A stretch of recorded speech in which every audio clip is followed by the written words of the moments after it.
I found a positive pregnancy test in my fiance's bathroom. She had never once been intimate with me. She wanted to wait until marriage. So whose baby was it? My younger brother's? Turns out the woman I proposed to, the woman I thought destiny brought back into my life after years apart, only said yes to my ring as a chess move, a way to make my own brother jealous enough to commit to her. Every tearful yes, every sweet moment, every reassurance that I was overthinking, all of it was a performance, and I was the only one in the audience who believed it was real. I'm 28 male, and until recently I thought I was living a fairy tale. My fiancée is Selena. My brother is John, 24, charming, reckless, and apparently the man she actually wanted. My mom is Barbara, my dad is Gerald, and then there's Selena's parents, Rosa and Miguel, who got dragged into this disaster right alongside mine. Let me take you back to where it started, or restarted, I should say. Selena and I dated for 2 years in college. Young love, the kind that burns clean and bright and makes you believe the universe actually cares about your happiness. We broke up because she transferred to a school 3 states away, and long distance chewed us apart slowly like rust on iron. No drama, no betrayal, just geography and bad timing. I grieved that relationship the way you grieve a death. Quietly for years. Fast forward 5 years. I'm 27, living in the same city as my parents, working in finance. And John Golden Boy, John is throwing one of his infamous bar parties. I almost didn't go. I wish I hadn't. She was standing near the pool table laughing at something someone said, and the sound hit me like a car wreck. Selena. Same dark curls, same way she tilted her head when she listened. My chest caved in. She saw me at the same moment, and her eyes went wide. And I genuinely thought, times, this is the universe correcting its mistake. Asterisk. We talked for 3 hours that night. She'd moved to the city 8 months ago. She was working in pharmaceutical sales. She attended the same church as Rosa, her mother, every Sunday. She told me she hadn't dated seriously since college, that she'd been waiting for something real. She looked at me when she said it. I didn't ask how she knew John. I didn't ask why she was at his party. I was too busy drowning in the miracle of it. We dated for 4 months before I proposed. I know fast. But it didn't feel fast. It felt like a continuation, like pressing play on a paused movie. Selena was everything I remembered, and more. She was devout, gentle, intentional. She told me she wanted to wait until marriage to be intimate, and I respected that completely. I admired it. Here was a woman with conviction in a world that mocked it.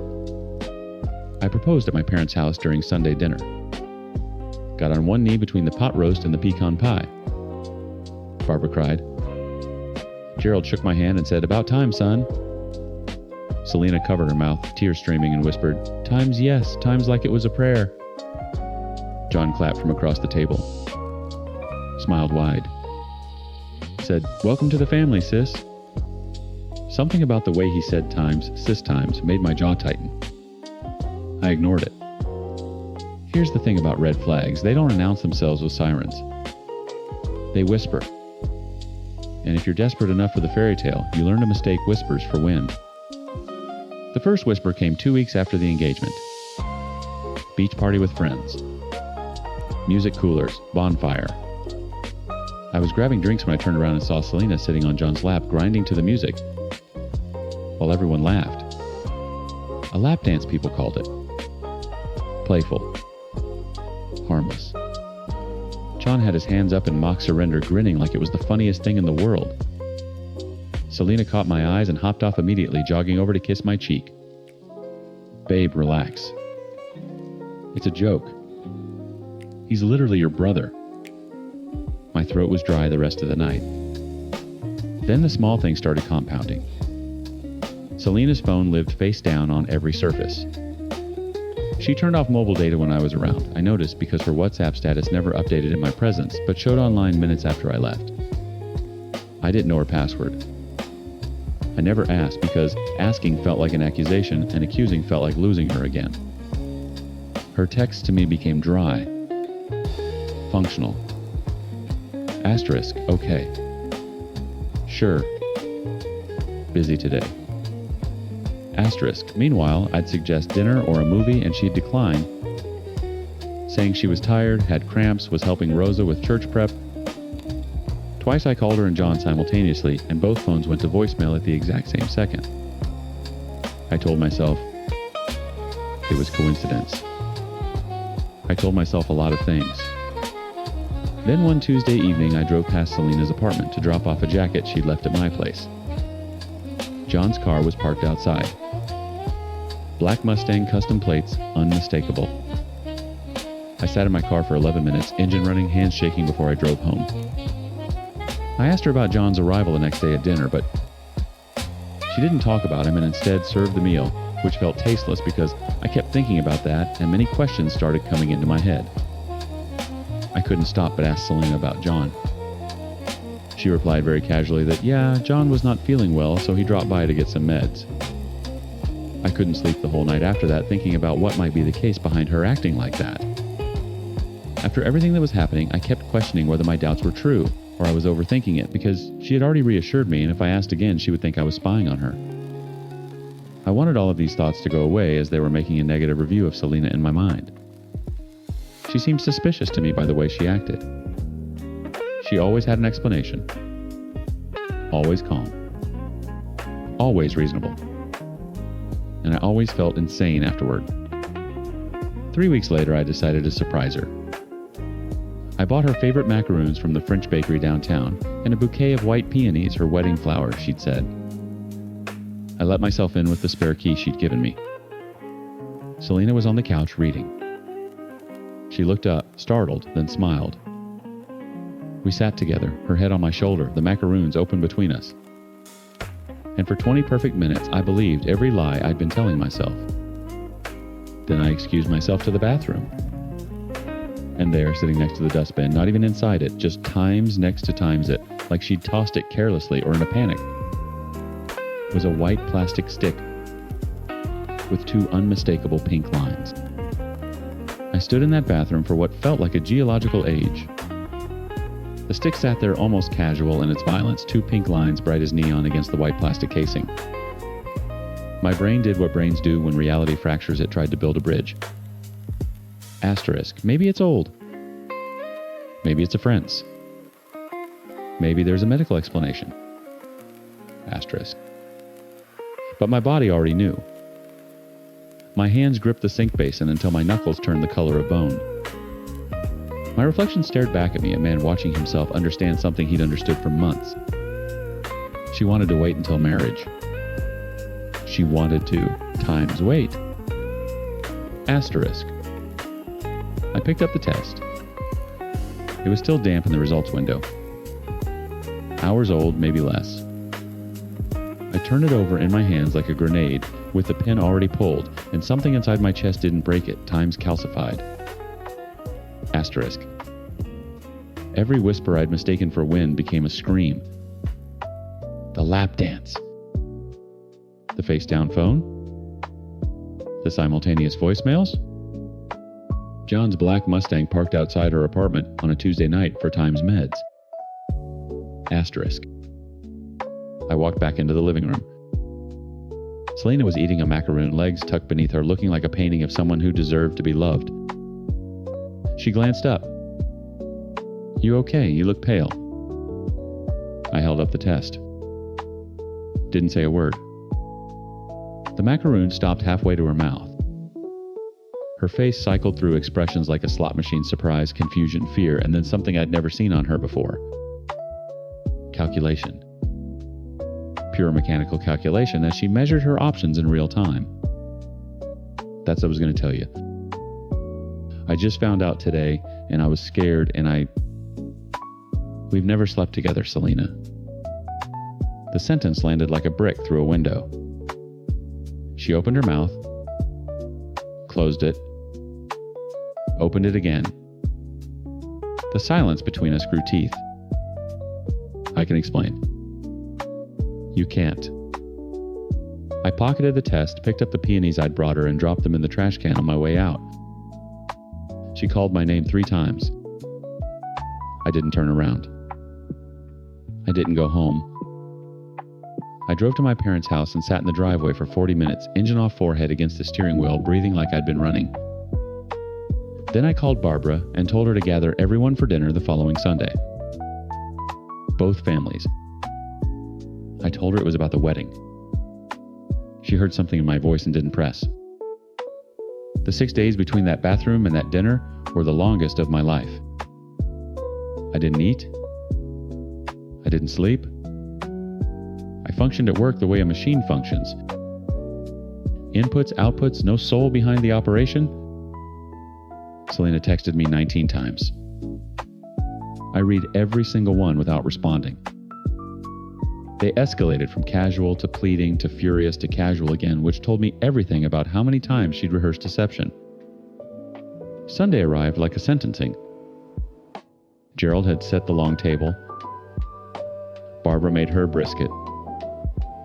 Rosa and Miguel sat stiffly on one side, Miguel's jaw set in that permanent disapproval I used to resent but now recognized as prophecy. John sat at the end, phone in hand, radiating the bored confidence of someone who'd never once been held accountable for anything. Selena sat across from me in a white blouse rosary, visible at her collarbone eyes, darting between me and John with a frequency that would have been invisible to me 6 months ago. I waited until everyone was served. Then, I placed the pregnancy test in the center of the table next to the breadbasket, like a centerpiece. Selena's pregnant, I said. The baby isn't mine. We've never been intimate. She asked to wait until marriage. I looked at John. Congratulations. The table didn't erupt. At times imploded. Asterisk Rosa's hand went to her mouth. Miguel stood up so fast his chair hit the wall. Barbara looked at John with an expression I will never forget. Not anger, not shock, but times recognition. Asterisk. The look of a woman who'd always known what her son was and had spent decades pretending otherwise. John laughed. Actually laughed. Bro, you're being... Don't. Gerald's voice quiet as a closing door. Don't you dare. Selena started crying. Beautiful practiced tears. It's not what you think. I love you. I was confused. You accepted my proposal to make him jealous. I said it flatly because Rosa had called me 2 days earlier sobbing, having found messages on Selena's iPad. Messages where Selena told a friend the engagement was leverage that once John saw her with a ring, he'd finally commit. Rosa read them to me verbatim, her voice breaking on every word, and I'd sat on my kitchen floor holding the phone and thought, times. She always had an explanation. Always calm. Always reasonable. And I always felt insane afterward. Asterisk. Your mother showed me the messages. Every moment was a performance. Every prayer, every promise, every tear at this table, when I got on one knee, all of it was for times him. Asterisk. Selena looked at Rosa. Rosa couldn't meet her eyes. Miguel grabbed his coat and walked out without a word. He tried to stop the engagement. Nobody listened. The aftermath was ugly and swift. Both families pressured John and Selena into marriage. John's response was a consultation with an abortion clinic and a text that read, times, not my problem. Asterisk Barbara wept for days. Gerald called John, once told him he was no longer welcome in their home, and hung up. John moved to Miami 3 weeks later. He didn't seem bothered. Selena kept the baby. She became a single mother at 26, living with Rosa, attending the same church where she'd built her image of purity. Miguel barely spoke to her. The community whispered. The rosary stayed at her collarbone. I left the country. Took a transfer to our London office, packed one suitcase, and boarded a plane with a prescription for sertraline and a therapist's number saved in my phone. I didn't tell anyone goodbye except Barbara, who held me in the doorway and said, I'm sorry, I raised him like that. And I said, I'm sorry, I didn't listen to myself. People tell you that destiny brings people back into your life for a reason. They're right. But they never warn you that the reason might be destruction. that the universe doesn't only return gifts, sometimes it returns tests dressed in dark curls and Sunday dresses and whispered times, yeses, times that were never meant for you. I loved her twice. I lost her twice. The first time, geography took her. The second time, the truth did. And the truth, unlike distance, doesn't leave you with the mercy of wondering times, what if? Asterisk.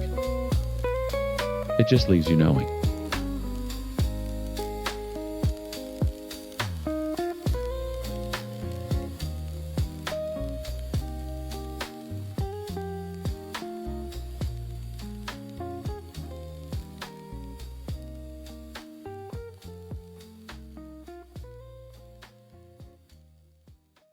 While I was holding my 11-year-old son's hand in the ICU, praying he wouldn't follow his mother into the grave, my in-laws were inside my house loading boxes of my dead wife's jewelry into their car. My wife Catherine died in the same crash that nearly killed our boy Liam, and before I could even bury her, her own mother and sister had cleaned out our home, taken her heirlooms, her trust fund documents, everything claiming it belonged to them by blood. The kicker, I was the one paying their bills. I'm a 45-year-old father of 2. My wife was Catherine, a nurse, the kindest person I've ever known, gone at 40. My mother-in-law is Dolores. My sister-in-law is Vivian, and trust me, you'll understand why I say her name like that. My kids are Liam 11 and Ellie 9, and this is the story of how the people who were supposed to grieve beside me tried to rob my children blind. Catherine used to say her mother's love was like weather, you couldn't control it, you just dressed for it. I never understood what she meant until the day I came home from the hospital and found our bedroom closets empty. But I need to back up. Catherine and I met when I was 27, and she was 22, a nursing student pulling double shifts at a free clinic downtown. I lost my parents, young car accident. Ironically, the universe apparently enjoys that kind of symmetry, and I'd built myself from nothing. Software consulting. Long hours, decent money, no one to spend it on until her. Catherine's family was different. Dolores had raised 3 kids on a teacher's pension. Vivian, the eldest, Catherine, and Gerald, the youngest. They were close the way families are close when money is tight, bound together by necessity more than warmth. When Catherine's grandmother passed and left her entire estate to Catherine, not Vivian, not Gerald, but Catherine, specifically because Catherine had been the one driving 3 hours every weekend to care for her, it cracked something in. That family that never healed. Vivian never forgave it. She smiled at our wedding. She cooed over our babies. But Catherine told me once late at night, her voice thin, Viv looks at me sometimes like I stole something from her. The inheritance wasn't extravagant. Jewelry that had been in the family 4 generations. A modest trust fund. Some antique furniture. But to Vivian, it represented a verdict that Catherine was the better daughter, the better granddaughter, and that verdict burned. Catherine used the trust fund conservatively. College savings for Liam and Ellie.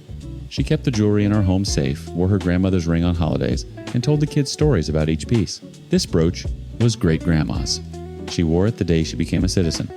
The heirlooms weren't wealth to her. They were narrative, they were identity. Meanwhile, I quietly started covering Dolores' mortgage when her pension couldn't keep up.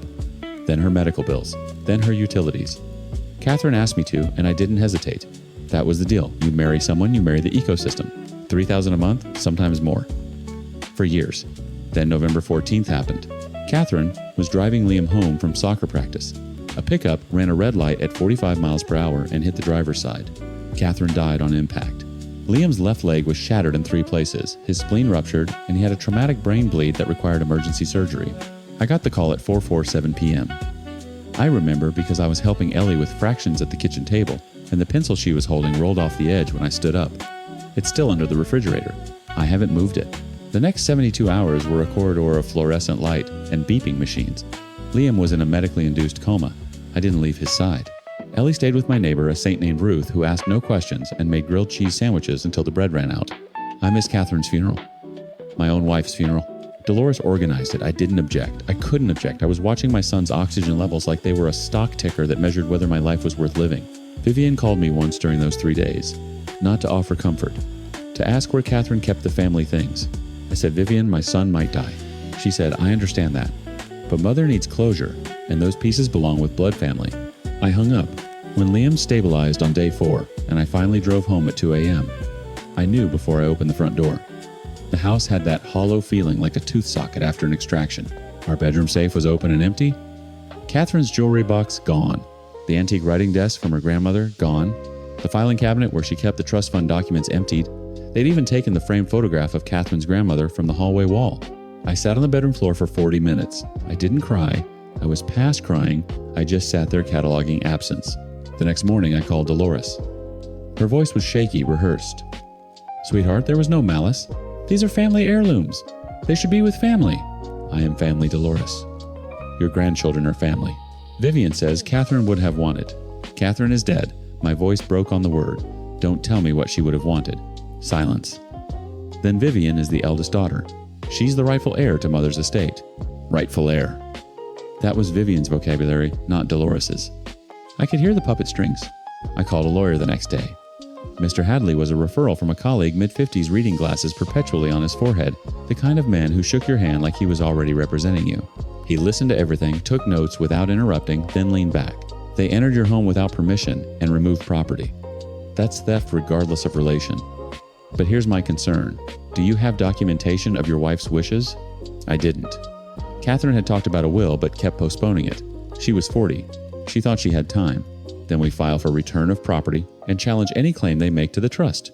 But they'll fight. People who steal from grieving men aren't people who back down easily. He was right. The legal demand letter went out. Vivian's response came through her own attorney within a week, a counter-challenge claiming Catherine's inheritance was family property held in temporary custody by the marriage, and that Dolores, as surviving mother, held superior claim. Mr. Hadley read it aloud to me and then removed his glasses. This is nonsense legally. But it'll cost you time and money to prove it. So began the war. Court dates stacked up like unpaid bills. Meanwhile, Liam came home in a wheelchair, his left leg held together with titanium rods, his eyes carrying something no 11-year-old's eyes should carry. He asked me once very quietly while I was changing his bandages, "Dad, if I wasn't at practice, would Mom have been on that road?" I set down the gauze. I knelt until we were eye level. "This was not your fault." Not one piece of it. He nodded. He didn't believe me. Ellie processed differently, quietly, almost administratively. She started organizing Catherine's remaining things with terrifying precision, folding her mother's scarves, alphabetizing her books. When she realized the jewelry was gone, she came to me with a face so controlled it scared me. "Where's Mom's stuff, Dad?" "Grandma Dolores is holding on to some things. We're working on getting them back." "Vivian took them," she said. Not a question. Thanksgiving arrived like an unwelcome relative. Dolores invited us. Mr. Hadley advised against going. I went anyway for the kids who needed something resembling normalcy. The dinner was a performance. Vivian carved the turkey wearing Catherine's grandmother's brooch. She caught me looking and didn't flinch. Dolores talked too much about nothing. Gerald sat at the end of the table, silent, studying his plate like it contained instructions for how to be a man. I kept paying Dolores's bills through all of it. $3,000 a month to a woman suing me for my children's inheritance? Catherine would have wanted it. That's what I told myself anyway. Then, in early December, I got a notification from the bank. An automated reminder about a safe deposit box, one I didn't know existed, registered under Catherine's name with me listed as secondary. I drove to the bank the next morning with hands I couldn't keep steady. The clerk led me to the vault. Inside the box was a sealed envelope in Catherine's handwriting. I opened it standing right there under those fluorescent lights that seemed to follow every critical moment of my life now. It was a handwritten will. Dated, signed, witnessed by 2 colleagues at the hospital. And it named Liam and Ellie explicitly, unambiguously by full legal name as the sole heirs to everything. Every piece of jewelry. Every dollar of the trust. Everything. My hands were shaking so badly the paper rattled. The clerk asked if I was okay. I wasn't okay. But for the first time in weeks, I had a weapon. I called Mr. Hadley from the parking lot. He listened, then exhaled slowly. "Bring it to my office. Today. Don't tell anyone, not Dolores, not Vivian, nobody. What happens when we present this? Their case disintegrates. But here's what you need to prepare for people like Vivian. Don't lose gracefully. When the money disappears, they'll reach for the next thing they can take." I didn't understand what he meant. Not yet. Mr. Hadley presented the will on a Tuesday morning in January. I watched from the gallery as Vivian's attorney read it, then reread it, then set it down like it was contaminated. Vivian herself went pale, not the pale of shock, but the pale of a gambler watching the dealer flip the last card. The judge ordered authentication. Handwriting analysis. Verification of the witnesses 2 ER nurses Catherine had worked with for a decade, both of whom submitted affidavits within 48 hours. The document was airtight. Catherine, who procrastinated on everything from oil changes to dentist appointments, had been meticulous about the one thing that mattered most. It took a few more hearings for the court to give this judgment. As per the court's ruling, the items were returned back to me. My mother-in-law was upset that I didn't tell her about the will. I said I was not supposed to reveal that. It was nothing personal. I just wanted to secure my children's future, who rightly deserved my wife's belongings. Dolores' face when I said that, it folded inward like a house settling on a cracked foundation. She didn't yell. She just looked at me with something worse than anger. Betrayal. As if I were the one who'd broken into someone's home and emptied their closets. Then Vivian made her next move, exactly as Mr. Hadley predicted. The custody petition arrived on a Friday. Allegations of neglect, emotional instability, an unsafe home environment for minor children. Dolores' name was on it as the petitioning grandparent, but the language was Vivian's clinical, weaponized every sentence designed to make a grieving father sound like a danger. Mr. Hadley called me that evening. I told you, when the money disappeared, they'd reach for the next thing. My children aren't a times thing asterisk. To Vivian, they are. They're the last leverage she has. The custody hearing was the worst day of my life that didn't involve a hospital. Worse than the fluorescent corridors. Worse than the empty safe. Because Liam and Ellie had to sit in a room with a court-appointed evaluator and answer questions about their father while their grandmother waited outside, having put them there. Liam, 11 years old, still doing physical therapy 3 times a week, looked the evaluator in the eye and said, "My dad hasn't slept a full night since Mom died. He sets an alarm every 4 hours to check on me because of my head injury. He reads to my sister every night, even when he's so tired his voice shakes. If that's neglect, I don't know what the word means." Ellie 9 said less. She handed the evaluator a notebook, one of her meticulous inventories. Every meal their father had cooked. Every therapy appointment he'd driven them to. Every bedtime story logged with dates. She'd been keeping records since November, as if some part of her had always known proof would be required. The judge dismissed the custody petition in language I won't repeat in front of my children. Words like times frivolous times and times unconscionable times and times an abuse of this court's resources asterisk. That night, I sat at the kitchen table and canceled the automatic transfer to Dolores' account. $3,000 a month. I stared at the confirmation screen for a long time. Catherine would have wanted me to keep paying, but Catherine also would have wanted her mother not to try to take her children away from their father. Some debts cancel themselves. She stopped talking to me. I was expecting her to call us on Christmas Eve or New Year's, but she didn't. My children wanted to meet their granny and were upset that she didn't invite us. Actually, I lost my parents at an early age, so my children have my mother-in-law as the only granny. They love her, and I don't want to separate them from her. I told them that she might be busy. I took them out for a picnic, and the 3 of us enjoyed the festivities together. Liam on crutches now, instead of the wheelchair. Ellie wearing one of Catherine's scarves, wrapped twice around her neck because it was too long for her. We ate sandwiches in the car when it got too cold, and nobody mentioned the empty seat. Dolores appeared at my door in March. I almost didn't recognize her. She'd lost weight in the way that signals surrender rather than health. Her coat was wrong for the weather, too thin, a spring jacket in the tail end of winter. Vivian stopped returning my calls in January, she said from the porch. Gerald changed his number. I stepped aside. She came in and sat at the kitchen table and told me everything. How Vivian had orchestrated the break-in. How she'd coached Dolores on what to say during the phone calls. How the custody petition had been Vivian's idea, a Hail Mary to maintain access to the trust through guardianship. And how once the court ruled decisively, Vivian and Gerald had simply evaporated. No money left to orbit. She told me Catherine would have wanted it this way, Dolores whispered. And I wanted to believe her. Because believing her meant Catherine was still somehow. She stopped. Her hands trembled against the table. I made her tea. I sat across from her. And I said what I'd rehearsed in my head for months but never expected to say aloud. I forgive you, Dolores, but I'm not paying your bills anymore. I'll help you find resources. I'll let you see the kids, but the account is closed. She nodded. She didn't argue. Mr. Hadley, when I told him, pulled his glasses off his forehead and cleaned them slowly. It might be genuine. It might be the next play. You won't know for a while. I know. And you're letting her back in anyway. Catherine would if I stopped myself. That phrase had become a crutch, a way of avoiding my own judgment. I'm letting her back in because Liam and Ellie need a grandmother. And because holding this grudge costs more energy than I have left. The jewelry sits in a new safe, now one the kids know the combination to.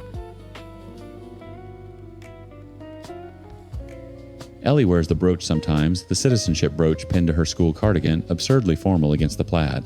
Liam keeps his mother's watch in his nightstand drawer. He doesn't wear it yet. He says he's waiting until it fits. I don't know if Dolores' repentance is real. I don't know if Vivian will resurface when the trust matures. I don't know if Liam will ever stop blaming himself for being at soccer practice that day, or if Ellie will ever stop cataloging the world as insurance against loss. What I know is this: Catherine left her children everything. Not just the jewelry and the trust, the stories behind each piece. The grandmother who drove 3 hours every weekend, the belief that love is something you demonstrate with your hands repeatedly until they give out. That pencil is still under the refrigerator. I check sometimes. It's my proof that there was a before.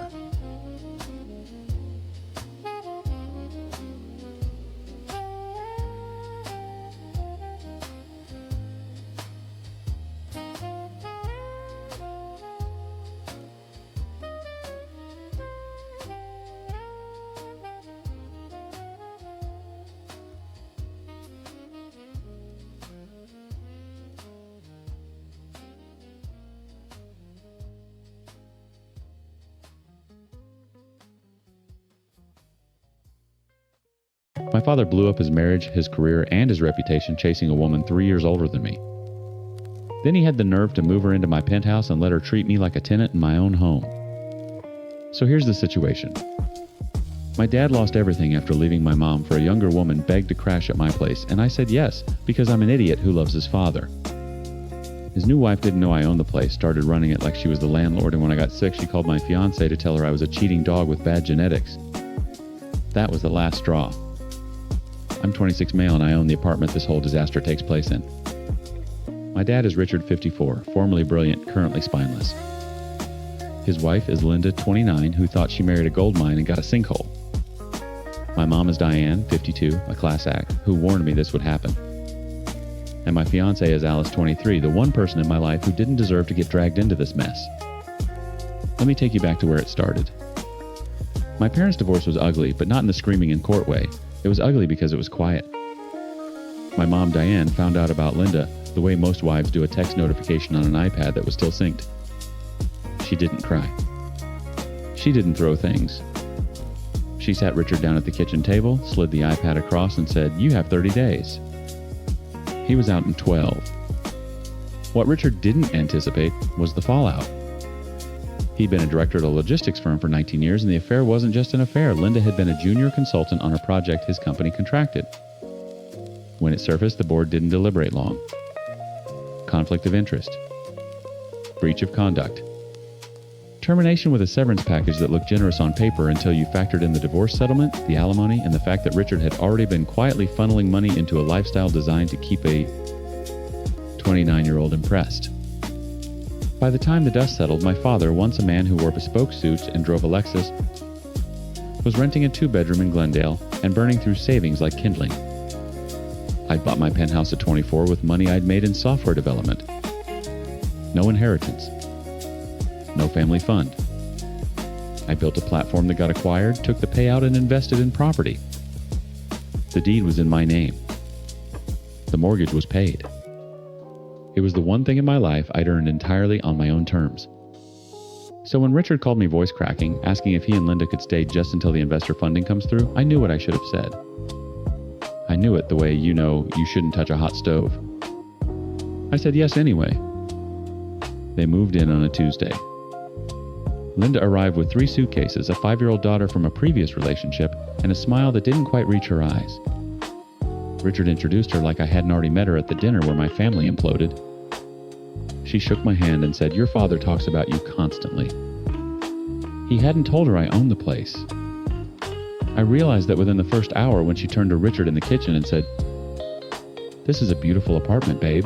You should have moved here sooner." Richard caught my eye over her shoulder. The look he gave me was a plea. Asterisk. Don't. Asterisk. So I didn't. That silence was the first domino. It gave air to her narcissism. For the initial few months, she didn't bother me. She kept to the guest bedroom with Richard, her daughter took the smaller room, and our orbits barely overlapped.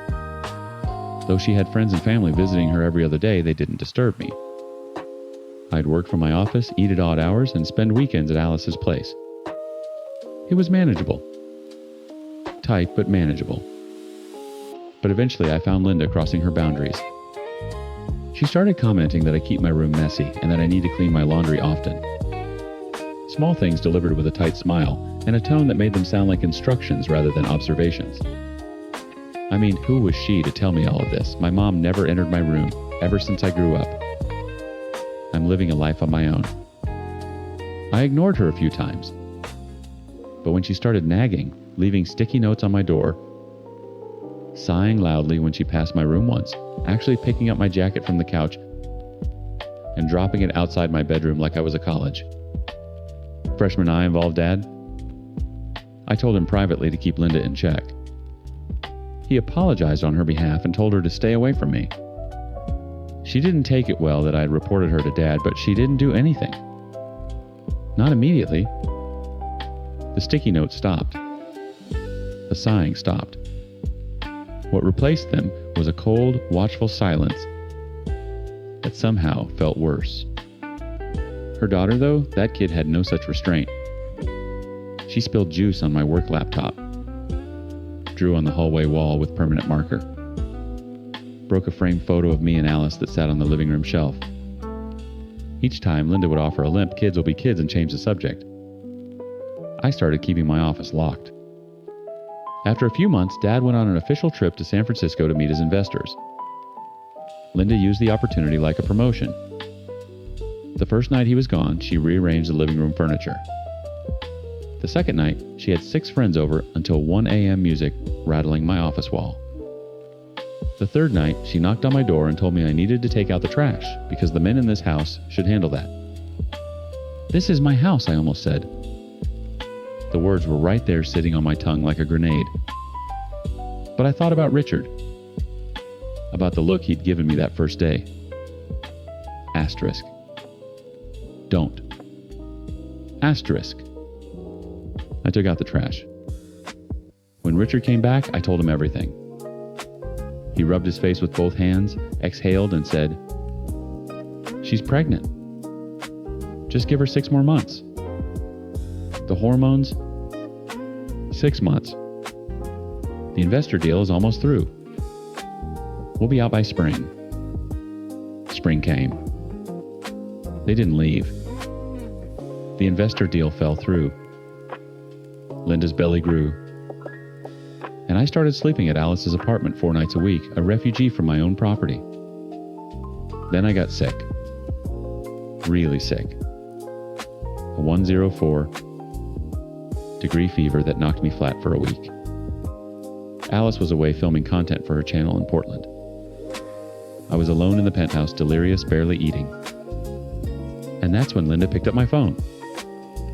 I found out what she'd done 3 days later when the fever broke, and I finally checked my messages. Alice hadn't texted in 48 hours. That alone was wrong. Alice texted me good morning pictures of her hotel coffee.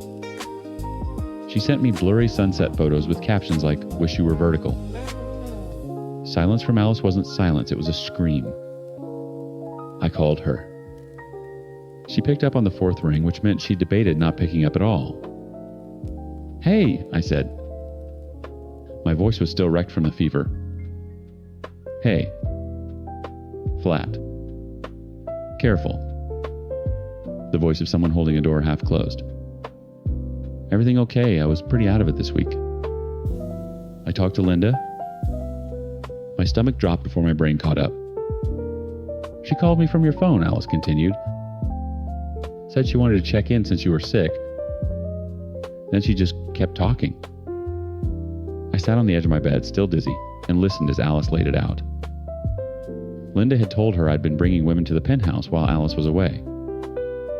That I had Richard's blood, her exact words, and that cheating was genetic in this family. She told Alice she'd seen texts, heard phone calls, watched me sneak someone out one morning. She'd cried. Actually cried. Told Alice she felt terrible being the one to say it, but woman to woman, she couldn't stay silent. "I don't believe her," Alice said. But the way she said it slowly, like she was still assembling the sentence, told me she was trying not to believe her.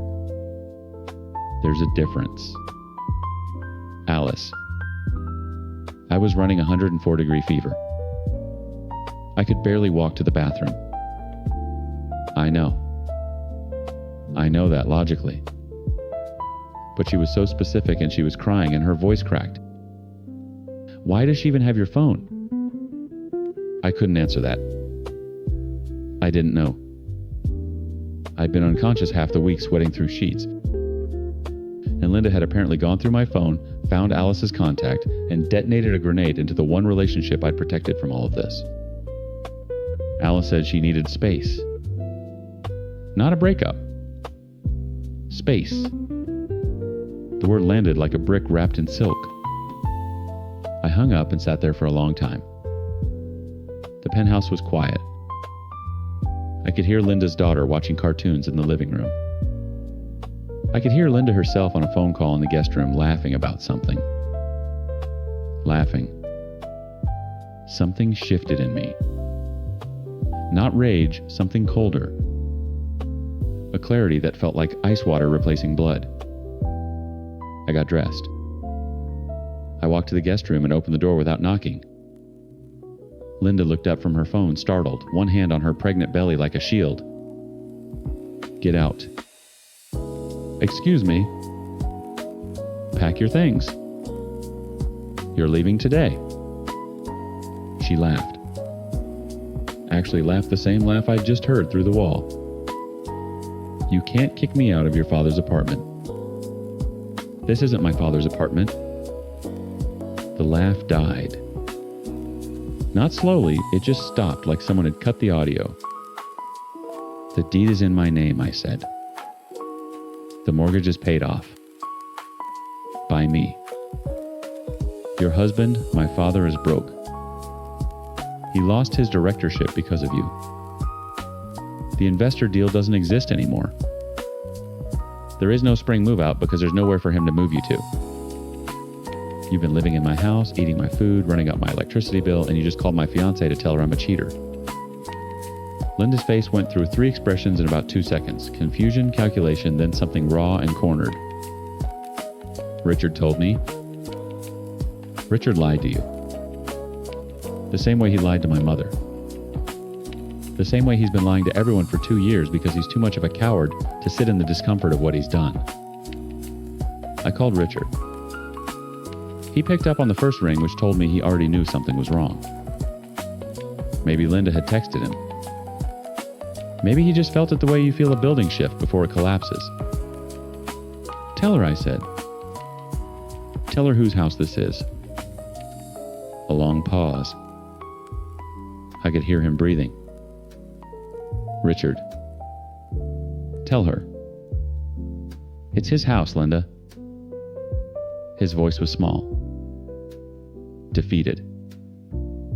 The voice of a man who'd been waiting for this moment, the way you wait for test results you already know are bad. It's always been his house. Linda didn't scream. She didn't cry. She stared at the wall behind me like she was recalculating her entire life, and I watched the math fail in real time. I had her bags in the hallway within an hour. Richard came home that evening and packed his own. He stood in the doorway of my office before he left, and I could see him searching for words, an apology, an explanation, something that would stitch this together. I'm sorry, he said. I know. He waited for more. I didn't give it to him. He left. My mom invited Alice to dinner 3 days later. I didn't ask her to. Diane just called Alice directly, something she'd never done before, and said, "Come eat with me. Bring your appetite and your questions." Alice told me about it afterward. Diane didn't trash Linda. Didn't raise her voice. She simply told the truth about the divorce. About Richard's finances, about the house, about who I was before any of this, and who I've been trying to remain throughout. She showed Alice photos from my graduation. Told her about the acquisition. Poured her wine and said, "My son has many flaws.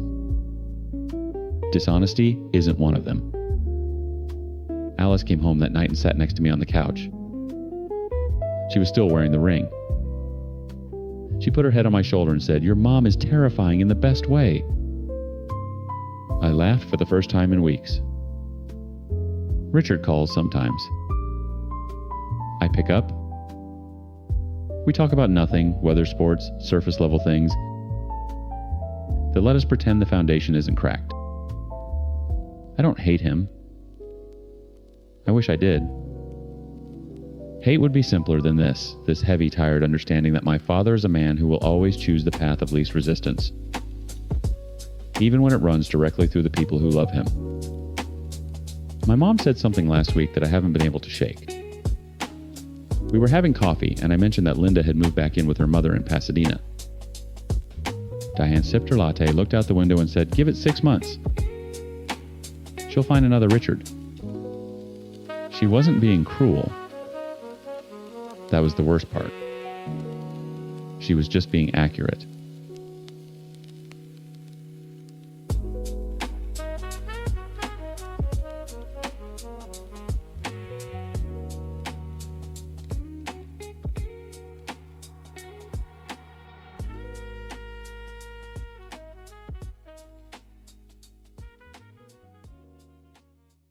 My family spent years telling me I was nothing, the homeless loser, the embarrassment nobody wanted at Thanksgiving. Funny how that works, because now every single one of them needs something from the house they tried to steal from me. So here's what happened. My golden child brother's scheming wife orchestrated a campaign to literally take my home, got publicly humiliated at Christmas, then got arrested for assault after a DNA test revealed she'd been sleeping with some bronze-tongued lout the entire marriage. And somehow she showed up at my doorstep blaming ME for ruining her life, all caught on camera.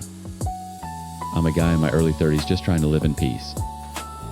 My brother Dan married Vanessa, a woman whose entire personality was extracting resources from other people.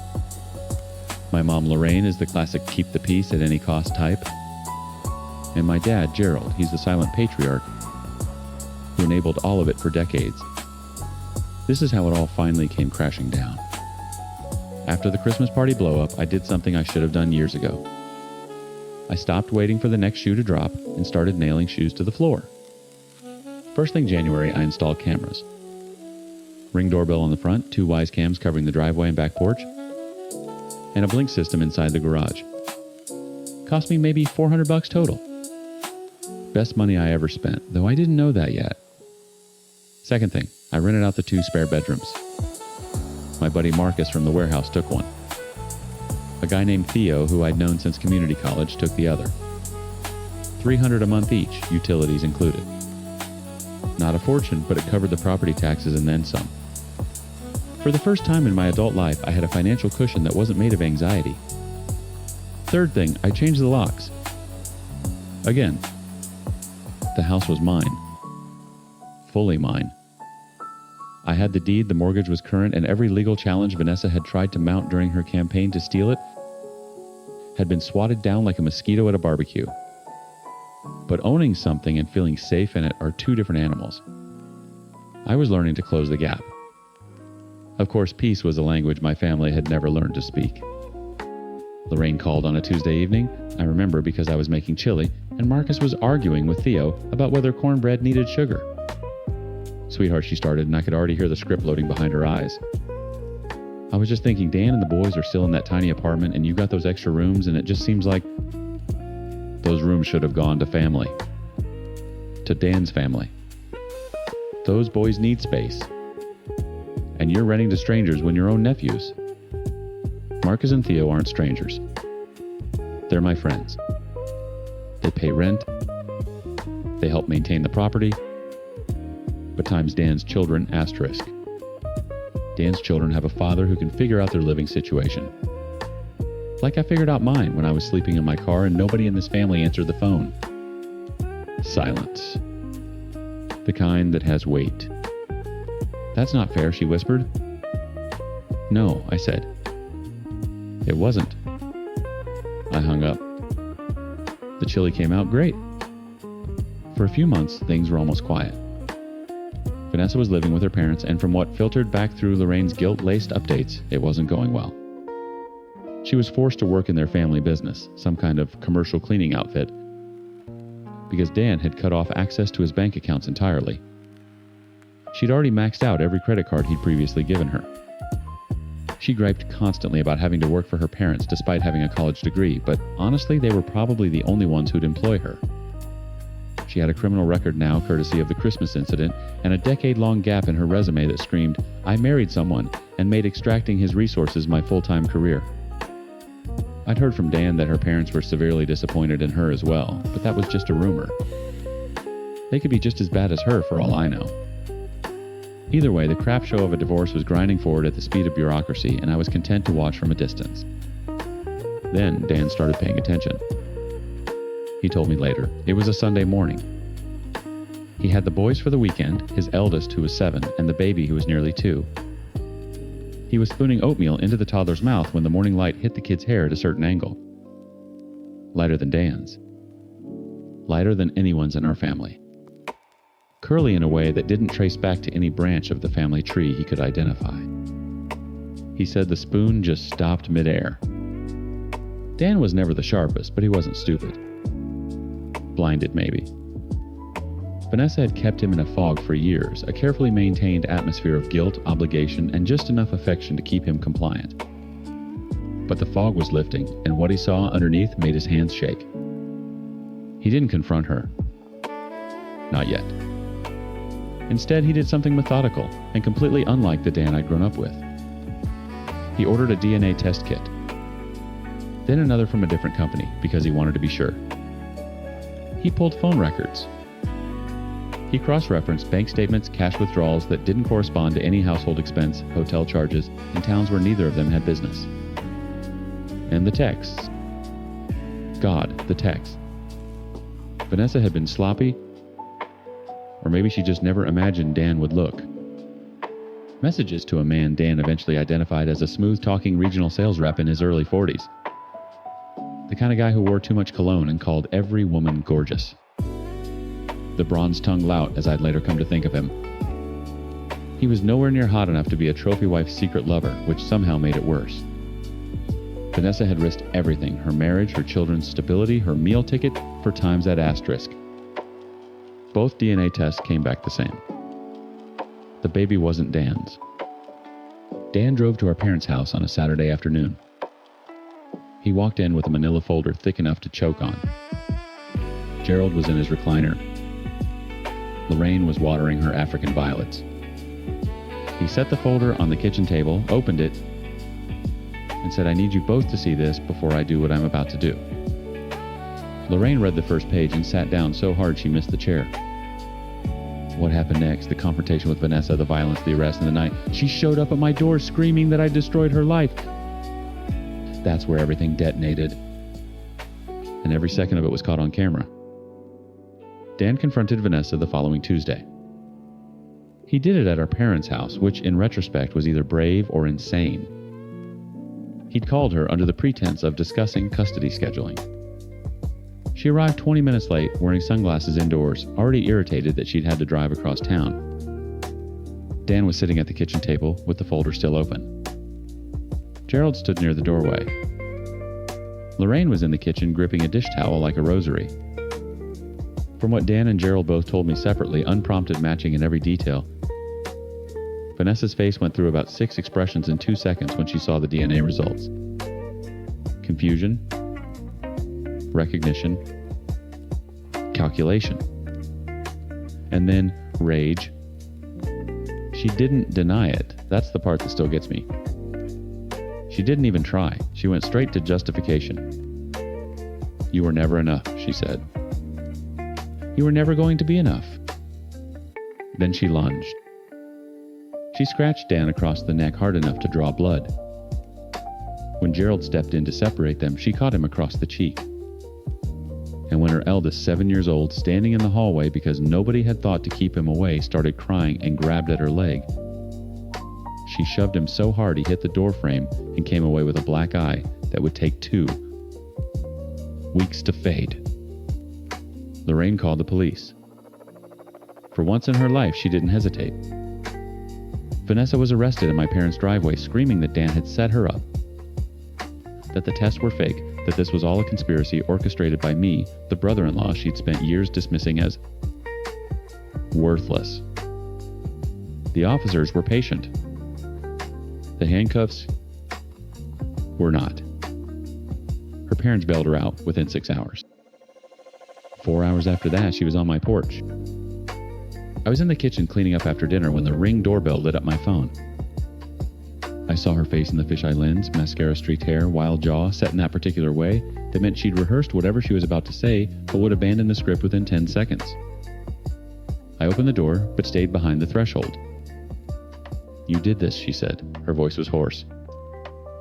"You poisoned Dan against me. You poisoned this whole family against me because you couldn't stand that I had what you never... Vanessa, you need to leave. Never could keep. A family. A marriage. A life that actually meant something. And now you sit in this house that should have been times ours, times renting rooms to your loser friends while my children... Your children. Right. All of them yours. She shoved me, both hands flat against my chest. I stepped back but didn't fall. She came forward, finger jabbing, voice climbing octaves. You're nothing. You were nothing when you were homeless, and you're nothing now. This house doesn't change what you are. I said nothing. I just looked at the camera, then back at her. She followed my gaze. Saw the Ring doorbell. Saw the red recording light. She left. Peeled out of my driveway so fast she clipped my mailbox. I filed the police report the next morning. The restraining order came through by Thursday. Every frame of footage, the porch confrontation, the driveway departure, the mailbox assassination, went straight to Dan's divorce attorney. The divorce proceedings in our state are at fault. Vanessa's attorney tried to paint her as a devoted mother, driven to one mistake by emotional neglect. Dan's attorney played the footage. All of it. The Christmas party, the porch, the bank statements. The text with the bronze-tongued lout who was subpoenaed and showed up looking like a man who just realized the bill had arrived for a meal he'd eaten years ago. His testimony was hollow. He tried to minimize. It was casual, he said. She told me the marriage was over. The judge was unmoved. No alimony, partial custody, that Vanessa would barely exercise. She'd later cancel visits with increasing frequency, citing work, citing exhaustion, citing anything but the truth, which was that motherhood without an audience held no appeal for. To her. Dan got his name removed from the baby's birth certificate. The bronze-tongued lout who'd wanted the affair but emphatically not the consequences was saddled with child support obligations he lamented publicly on social media, which was exactly the caliber of man he'd always been. Vanessa ended up right back where she started working in her parents' cleaning business, living in their spare bedroom, posting cryptic quotes about loyalty on Instagram. Dan showed up at my house on a Friday night 3 days after the divorce was finalized. He was drunk. Not sloppy, just enough to make the drive over, which he shouldn't have done. He had scratches on his arms from moving furniture out of the apartment. Vanessa had trashed before surrendering the keys. I didn't invite him inside the house. I walked him to the camper in the backyard, poured 2 whiskeys, and shuffled a deck of Uno cards. We didn't talk for the first 20 minutes, just played. He drew 4. I stacked. He swore. Normal brother stuff, except we hadn't done normal brother stuff in 15 years. Then he said I should have answered the phone. I didn't look up from my cards. Yeah. When you were in your car. When you were, I knew. I knew, and I let Vanessa convince me it wasn't my problem. She didn't have to try very hard, Dan. His jaw worked. He set his cards down. No. She didn't. We finished the game. I won. He asked if he could sleep in the camper. I brought him a blanket and locked the house behind me. The next week I loaned him the camper. Not for him, for his eldest, who'd been sharing a bedroom with his father in that cramped apartment. A 7-year-old deserves his own space. I wasn't doing it for Dan. I was doing it for a kid who'd gotten a black eye from his own mother and still asked about her every day. Gerald and Lorraine showed up together on a Sunday. They'd seen the animated Reddit videos. Someone had turned the whole saga into a series, complete with cartoon versions of our family that were somehow both hilarious and devastating. Lorraine cried through most of the visit.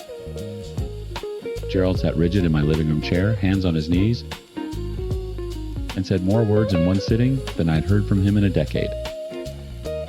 They'd started attending church.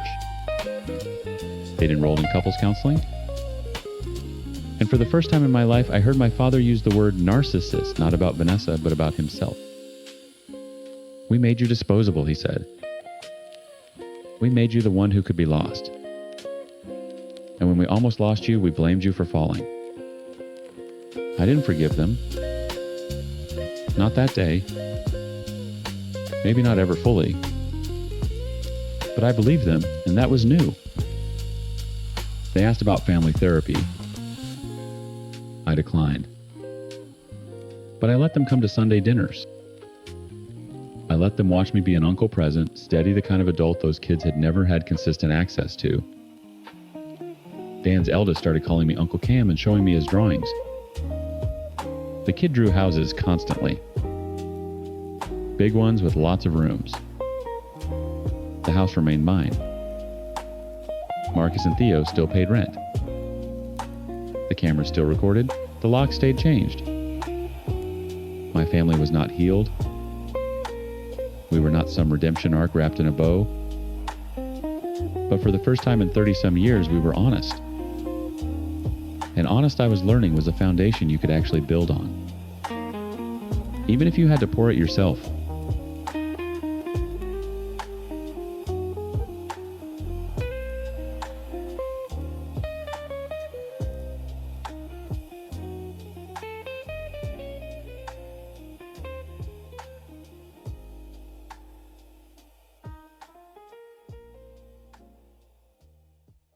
I know what you're thinking. I'm the wife who cheated. The one who blew up her family for an affair with a priest of all people. My husband probably painted a picture of a perfect life that I destroyed for no reason. He probably told you he was happy that he had no idea anything was wrong. And he's not lying. He really had no idea. That was the whole problem. For 7 years, our marriage has been slowly dying. He calls what we had disagreements. I call them injuries. Little cuts that you don't notice at first, but after years and years you realize you're bleeding out. He works hard, I'll give him that. He provides a nice house. The kids have everything they need. But he brings his job home with him. Not the paperwork, but the emptiness. He's a body in a chair, a warm space in the bed, but the man I married checked out a long time ago. I'd try to connect. I'd wait until the kids were in bed and try to tell him about my day, about something funny one of them did or something that was stressing me out. And I could literally watch his eyes glaze over. He'd nod, make a little sound, but he wasn't listening. He was 1,000,000 miles away, probably back in his office. He once told me I lament over problems too much. But it wasn't problems, it was my life. The little things that make up a person's day. And he had zero interest in it. The arguments were the worst part. It could be about something stupid like what to get for dinner or where to go on a Saturday. He never yelled, not really. He didn't need to. His voice gets low and sharp, and he uses words like weapons. He's blunt and aggressive, and he argues to win. He picks apart whatever I say until I'm so twisted up I don't even know what I'm fighting for anymore. Then the tears would start, and that's when he'd back off annoyed. He'd won. I was crying, so the conversation was over. Every single time. After a while, you just stop trying. You stop bringing things up. You stop wanting to share your day. You just go quiet. His touch started to feel like a chore. A hug felt like he was just going through the motions. When we were intimate, it felt like a task he was checking off a list. For 7 years, I felt this way. Emotionally and physically alone, even when he was right next to me. I started building a wall around myself.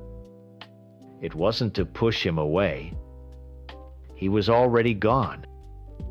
It was to protect the little part of me that was left. He says he was in balance, quite happy. Of course he was.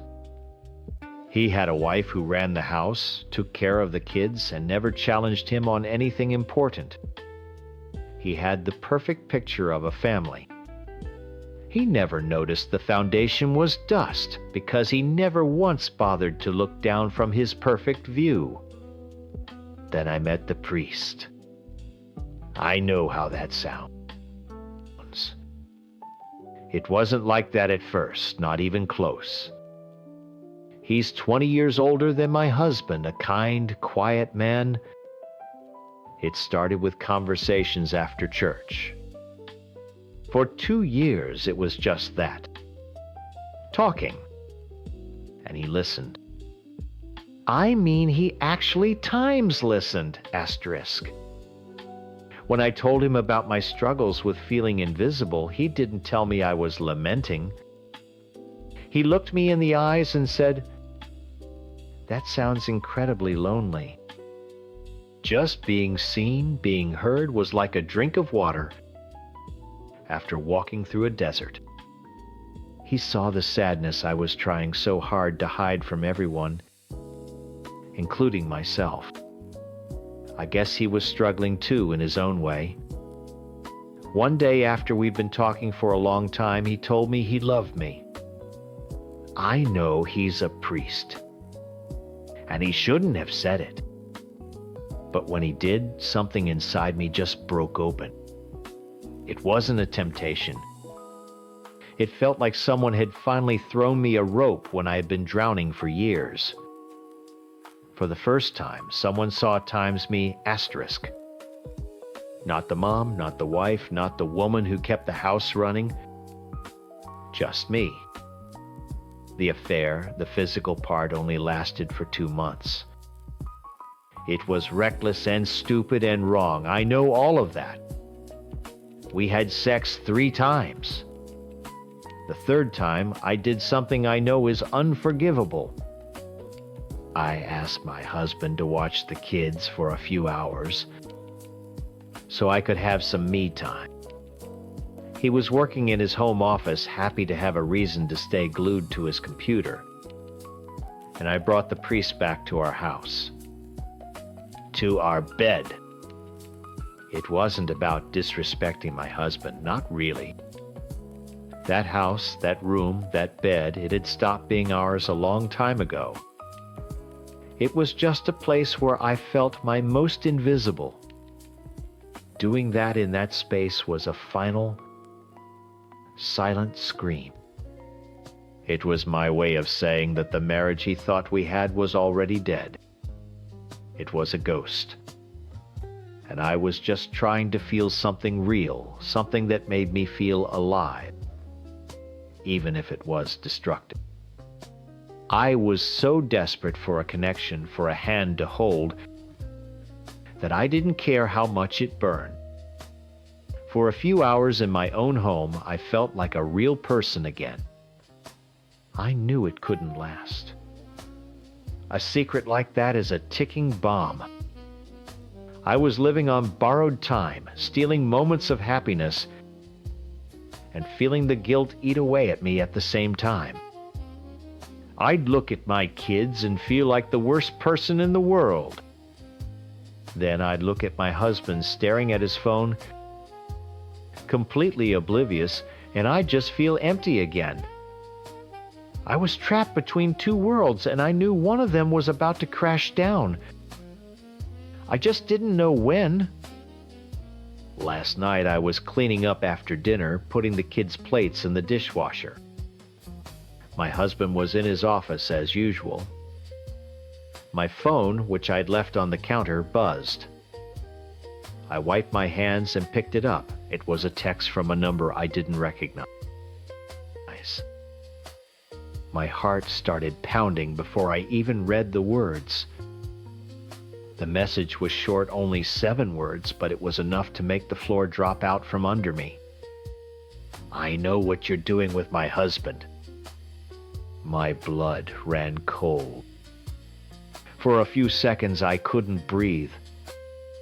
I just stared at the phone screen, the words burning into my eyes. His wife. Of course. It was always going to end this way. The secret was out, and my carefully constructed, miserable life was about to be blown to bits. There was no more hiding. I couldn't pretend anymore. I had to tell him. I had to be the one to light the fuse. I put the phone down on the counter, face down, and walked toward his office. Each step felt heavy, like I was wading through mud. My heart was a drum against my ribs. I knocked softly on the door. "Come in," he said, his voice already tinged with that familiar annoyance he gets when I interrupt his work. I opened the door and stood there. He didn't look up from his computer. "What's up?" he asked, his fingers still typing. "I need to talk to you," I said. My voice was a weak whisper. That got his attention. He finally turned in his chair and looked at me. "Are you crying again? What is it now?" The words got stuck in my throat. I just shook my head, tears already welling up. "Spit it out," he said, his patience gone. "I have a deadline. I had an affair." He just stared at me. For a full 10 seconds, there was no sound except the hum of his computer. He blinked like he didn't understand the words. "What did you say?" "I had an affair," I repeated a little louder this time. "With the priest." The look on his face changed from confusion to something I had never seen before. It was pure rage. He stood up so fast, his chair flew back and hit the wall. "You're lying," he hissed. I just shook my head, crying freely now. "It was for 2 months. It's over. Over," he roared. He grabbed a ceramic mug off his desk, a Father's Day gift from our daughter, and threw it against the wall. It exploded into 100 tiny pieces. The noise made me jump back. This wasn't the cold, cutting aggression I was used to. This was a storm. "You bring another man into my house, into our bed, a priest." He was pacing back and forth, his hands clenched into fists. He wasn't seeing me anymore. He was just seeing the betrayal. The shouting went on for what felt like hours, a hurricane of all the anger he'd kept bottled up for years. It was terrifying, but a strange part of me felt like it was what I deserved. It was just a louder, more violent version of the arguments we'd always had. And this time he had every right to win. After the explosion came the fallout. The next few weeks were a blur. He was a wreck, but he was also trying. So hard. It was like a switch had flipped. Suddenly he wanted to talk. He wanted to know how I was feeling. He planned date nights. He brought home flowers. He stopped working late in his office and sat with me on the couch asking about my day. Everyone who knew what happened probably thought he was a saint for trying to fix things. He called it our second honeymoon. For me, it was just relief. Pure, simple relief that the initial storm was over and that my children's world hadn't been completely torn apart yet. I was so grateful for the quiet. I let him hold my hand. I smiled at the flowers. I pretended this was what I'd wanted all along. But it all felt like a show. I watched him scrambling to patch up the holes I'd blasted in our life, but it was just surface work. He was fixing the things I'd complained about, the not listening, the emotional distance, but he wasn't fixing the reason, times why, times they were broken. He was doing it out of fear, not out of a genuine change of heart. He was scared of losing his perfect family, his balanced life. The relief didn't last long. It was quickly replaced by a heavy, crushing guilt, but not for the reason you'd think. I felt guilty for pretending. I felt like a fraud, sitting across from him at dinner, watching him try so hard, while I felt absolutely nothing. The emotional connection I'd lost 7 years ago didn't magically reappear just because he was being nice now. The hole inside me was still there. The affair wasn't the disease. It was a symptom. It was a desperate escape and a cry for help. The disease was our marriage, and it was terminal. The end of the second honeymoon came about a month later. We were in the kitchen, and he was telling me about his plans to renovate the bathroom, to make it our new start. He was so hopeful. I couldn't do it anymore. "It's not going to work," I said softly. He stopped, his face falling. "What are you talking about? I'm doing everything you wanted. I'm changing." "This isn't about you changing," I told him, the words tasting like poison. "It's about me. I don't love you anymore." And then I said the cruelest, most honest thing I've said in our entire marriage. "I don't think I ever loved you as much as you loved me." He looked like I had physically slapped him. And in that moment I knew there was no going back. There was nothing left to save. Now we're just coexisting. He sees a pile of broken pieces, a life he had that I destroyed. But I'm starting to see something else. I see a chance to figure out who I am without him. For so many years, my entire life has been about keeping his world in balance, raising our kids, and pushing my own feelings down so deep, I forgot they existed. I need a counselor not to fix our marriage, but to help me find myself again. I have no idea what I want, or who I'm supposed to be now.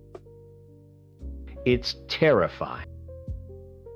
But it's the first time in a very long time that I feel like I might be able to build something real, even if I have to do it all by myself.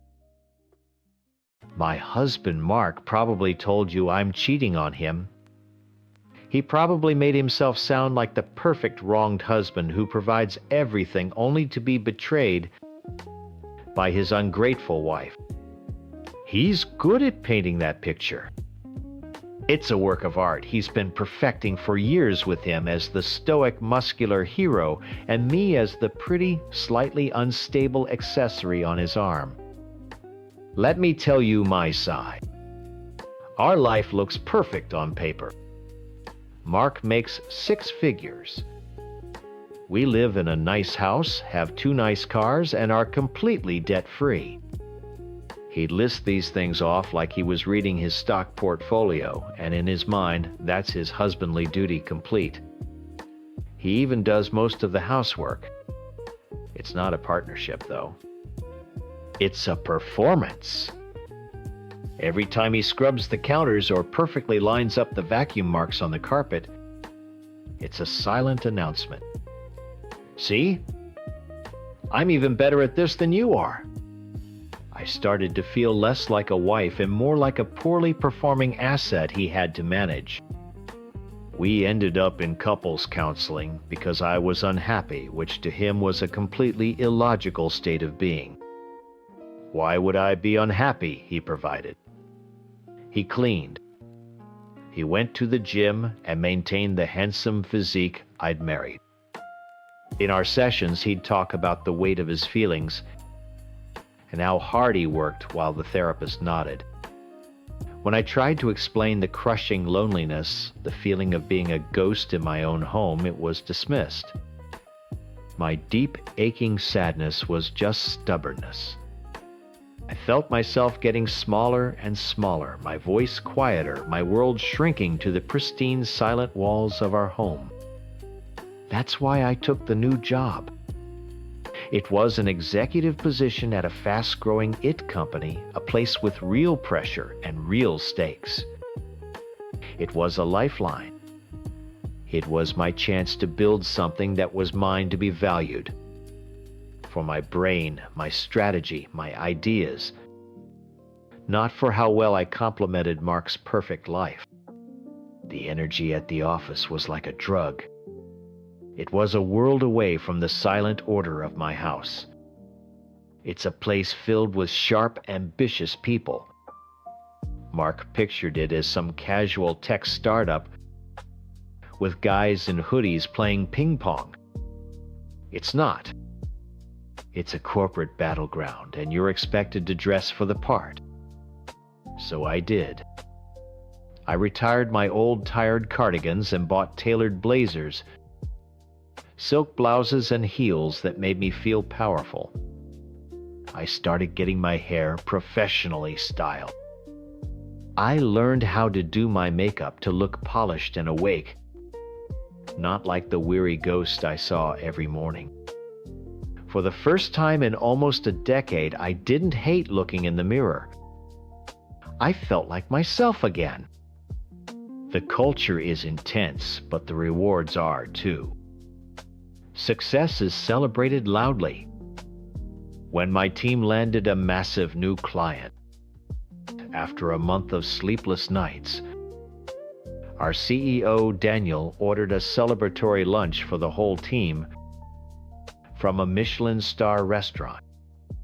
He didn't just order pizza, he ordered an experience.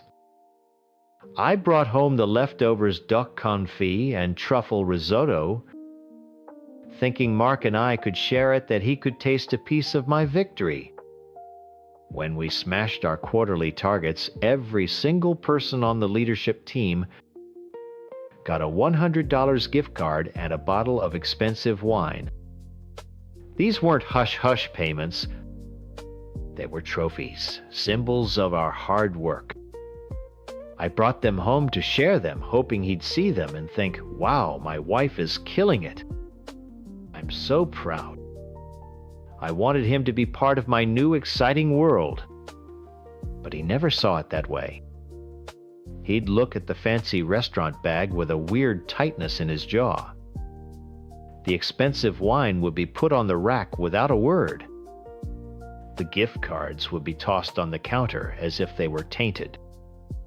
His suspicion was like a poison gas, colorless and odorless, slowly filling every room in our house.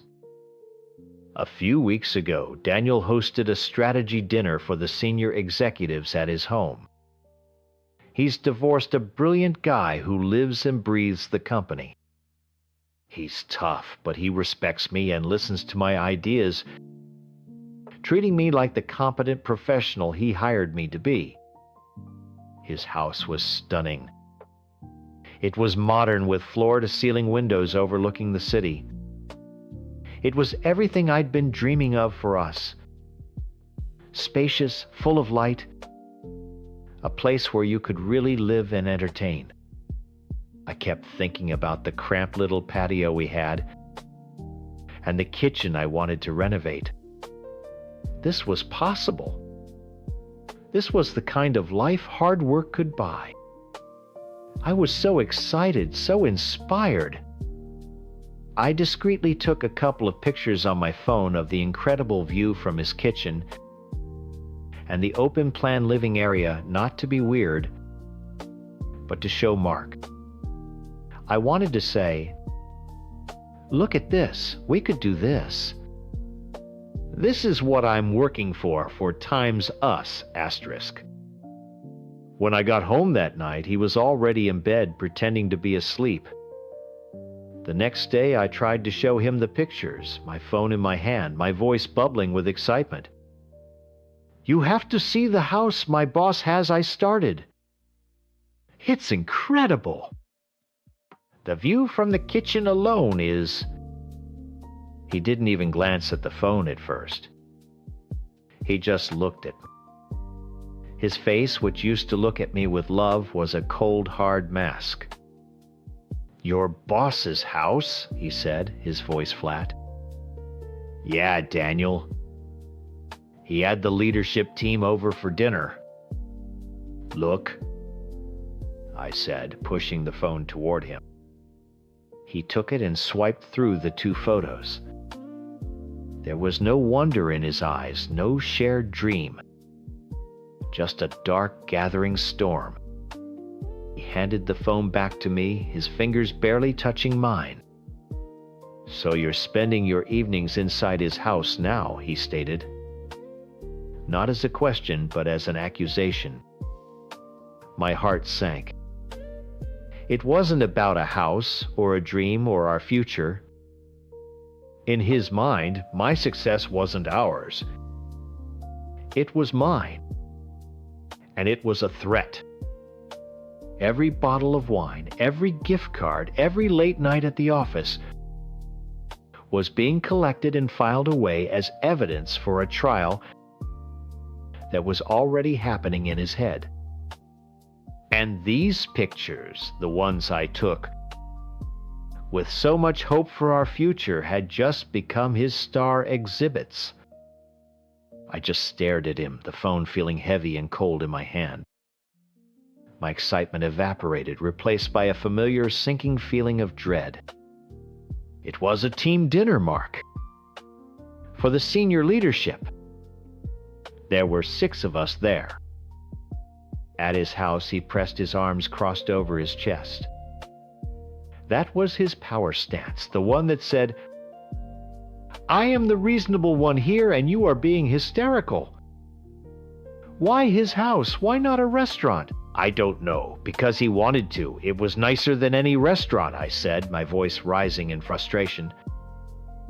You're completely missing the point.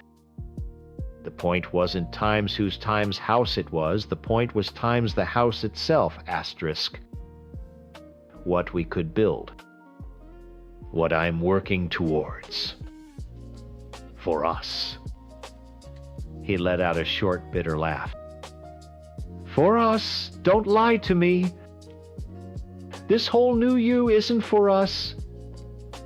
The expensive clothes, the makeup, spending hours on your hair.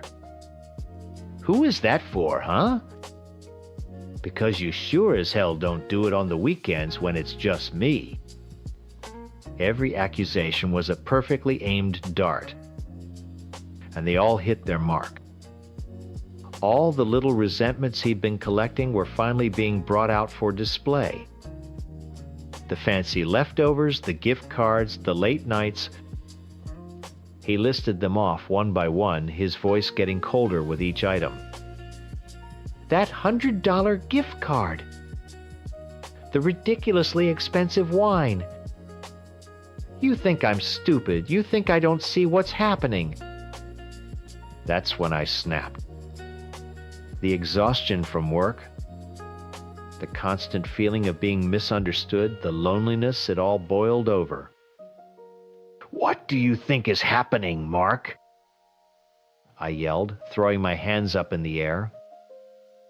Do you think I'm part of some corporate cult? No, I'm part of a successful company that rewards its employees. For the first time in 10 years, I feel like I matter for something other than being Mrs. Mark last name. I feel smart. I feel capable. I'm sorry if that's an inconvenience for you. I give you everything? He shot back, his voice booming in our pristine, quiet living room. A 6-figure life, no debt, you wanted for nothing. I even do all the chores. What more could you possibly want?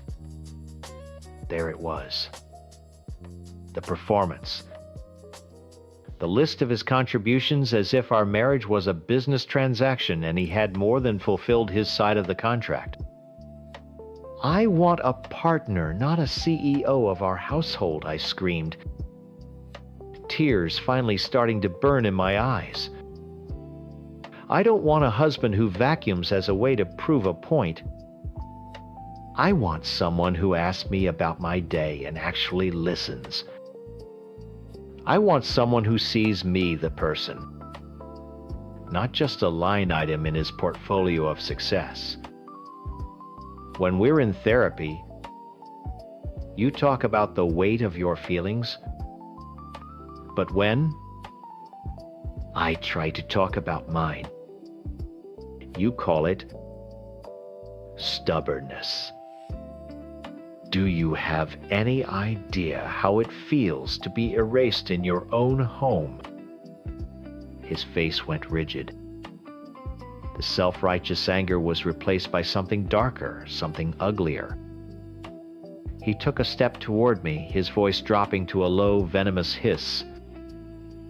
Are you sleeping with him? The air went out of my lungs. Of all the things he could have thought of, all the ways he could have twisted my newfound happiness, he went there, to the easiest, most insulting conclusion. What did you just say?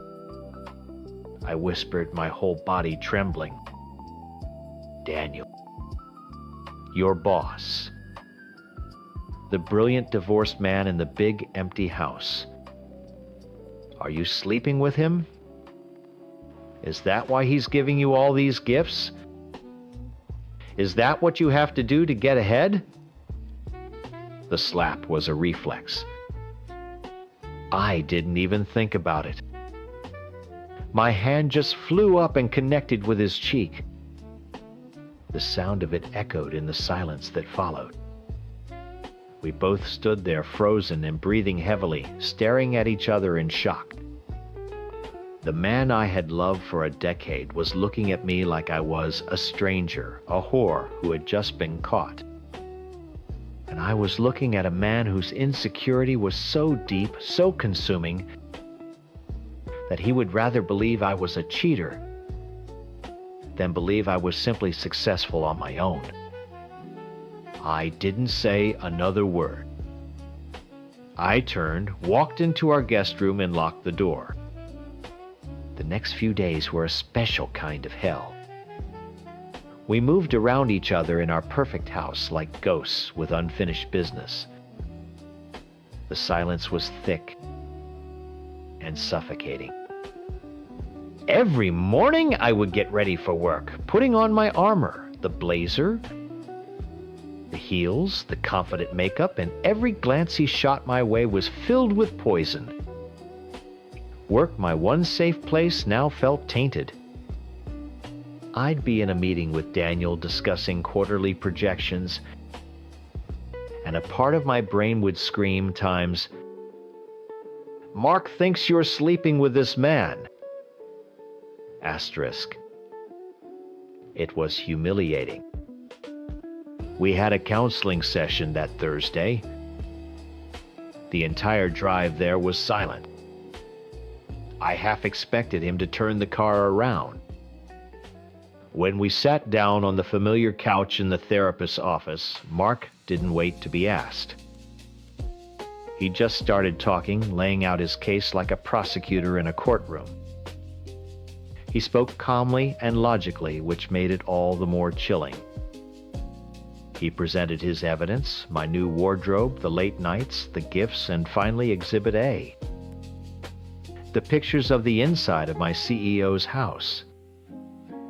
He presented it all as an open and shut case of infidelity. I just sat there numb. I didn't defend myself. What was the point? He wasn't interested in the truth. He was interested in his story, the one where he was the perfect wronged husband. The story where finally the therapist turned to me. What do you have to say to this? I took a deep breath and looked at Mark. Really looked at him. At the man who measured his love in dollars and his partnership in completed chores. The man who needed to be the provider, the hero, the stronger one. I finally understood. He's right, I said, my voice quiet but clear. The therapist looked surprised. Mark looked vindicated. Everything he's saying is right from his point of view. He can't imagine any other reason for me to change. He can't comprehend that I might want to build something for myself, that my worth isn't tied to his income or his approval. He sees my success, not as our success, but as a threat to his position as the head of this household. I turned my body to face Mark fully. This isn't about Daniel. This has never been about another man. This is about you. You're terrified. You're so blinded by this role you've created for yourself that you can't see me anymore. Our marriage isn't failing because I'm looking for a way out. It's failing because I'm finally building a sense of self. And you can't stand that it has nothing to do with you. I don't know if we can fix this. I don't know if he can ever unsee the ugly picture he's painted. To save our marriage, I'd have to shrink myself back down to become the ghost in the house again. And I don't think I can do that. I'm not sure I want to. He thinks I'm cheating on him with my boss. The truth is, I'm cheating on the quiet, unhappy woman I used to be, with the person I'm finally becoming. And I think that's what he really can't forgive. My husband would tell you this story different. In his version, I'm the villain. The ungrateful, cheating wife who threw away a perfect life.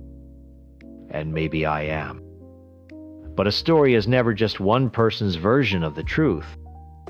My life with him, especially near the end, had become a ghost story, and I was the ghost. When I met David, it was electric. I was a teacher, he was in his last year of law school, and we were a team. We talked for hours about our future. Asterisk. Our time's future. He was going to be a brilliant lawyer, and I was going to get my master's, then my doctorate. We were going to build something amazing together. He was funny, he was smart, and he saw me. He really saw me. Then he passed the bar. I was so proud of him I thought my heart would burst. We celebrated, we toasted to that future we'd planned. And then he started his job at the firm. The 6 zero-hour weeks he promised were just temporary. Just to pay off his massive student loans became 7 zero-hour weeks. Then they just became his life. Our team of 2 became a one-man show with a supporting character. Me, we'd agreed that I'd quit my teaching job. With his new salary, we could afford for me to go back to school full-time, just like we planned. It made sense on paper, but it meant my world shrank overnight. I went from having a career, colleagues, and my own paycheck to being at home alone studying in an apartment that was always silent. He called it providing. I called it disappearing. Our conversations became one-sided interviews. I'd try to tell him about a breakthrough I had in my research, or a funny story about a professor. He'd nod his thumb already, scrolling through emails on his phone. His mind was always somewhere else with a client who was in a real crisis, not with his wife who was just lonely. I started to feel like a line item in his budget. The strain of my tuition wasn't something he ever said out loud, but I felt it. I felt it in the way he'd sigh when a new bill came in, the way he'd talk about bonuses and billable hours, as if our whole life depended on them.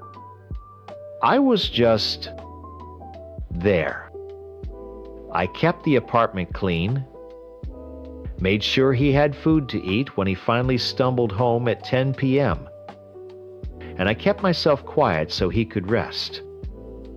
I was a household appliance, a well-maintained piece of property. The loneliness was a physical weight. It sat on my chest and made it hard to breathe. I tried to talk to him about it a few times. He'd look at me completely confused. But you have everything he'd say. I'm working this hard for Times Us, asterisk. But he wasn't. He was working that hard for him. I wasn't a part of the equation anymore. I was the reason the equation was so difficult to solve. Then one day the silence was broken. I ran into Bob at a coffee shop near campus. Bob was my boyfriend in college, my first serious relationship. We hadn't seen each other in almost a decade. It was that simple. There was no plan, no malice. He just saw me in line and said my name. We sat and talked for maybe an hour. He asked me what I was doing, what I was studying. And when I told him, he asked follow-up questions. He didn't look at his phone once. He just listened. He laughed at my jokes. He saw me the person, not the lawyer's wife. It was like a drink of water after years in the desert. That one coffee turned into another. It was my secret. My one little thing that was just for me. David was always working weekends, needing peace and quiet to prepare for a big case. He was exiling me from his life, so I found somewhere else to go. I filled the emptiness with someone who actually wanted to be with me. It got physical. I'm not going to lie or make excuses for that part. It just happened. Being with Bob was easy. It was feeling desired. It was feeling like the main character in my own life for a few hours a week. In those moments, I wasn't thinking about my marriage or my husband at all. And I know how terrible that sounds, but it's the truth. My marriage already felt so empty that it was like I was single. I was just trying to escape the crushing loneliness of a life where I felt completely and utterly alone, even when my husband was sleeping right next to me. We took pictures. Stupid happy selfies on a day trip we took to the coast.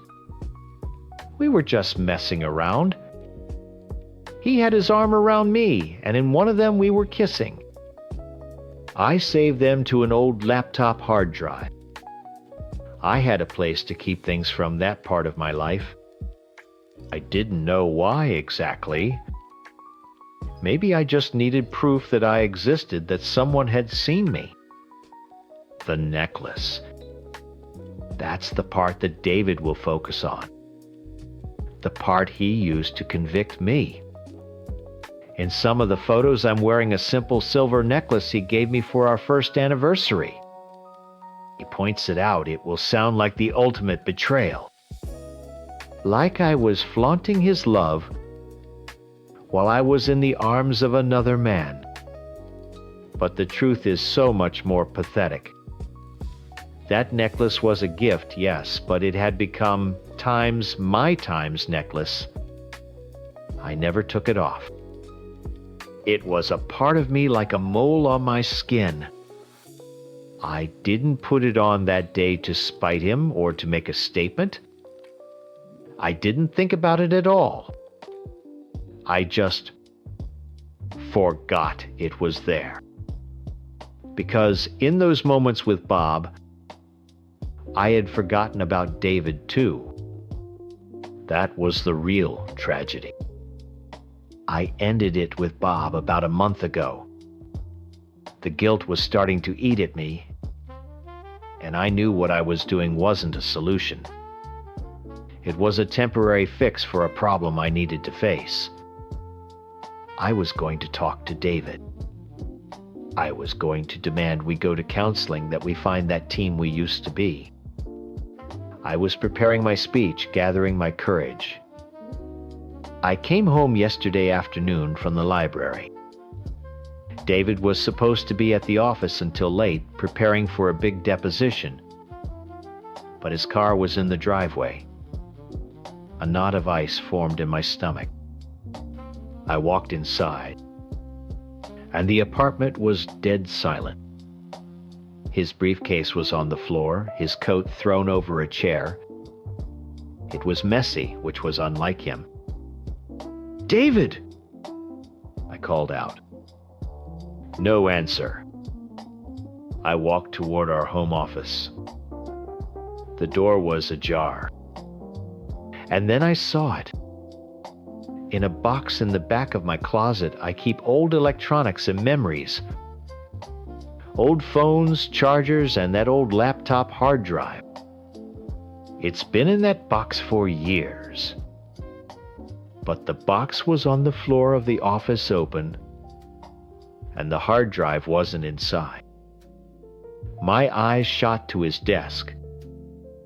I saw the small black rectangle and the blue glow of its indicator light.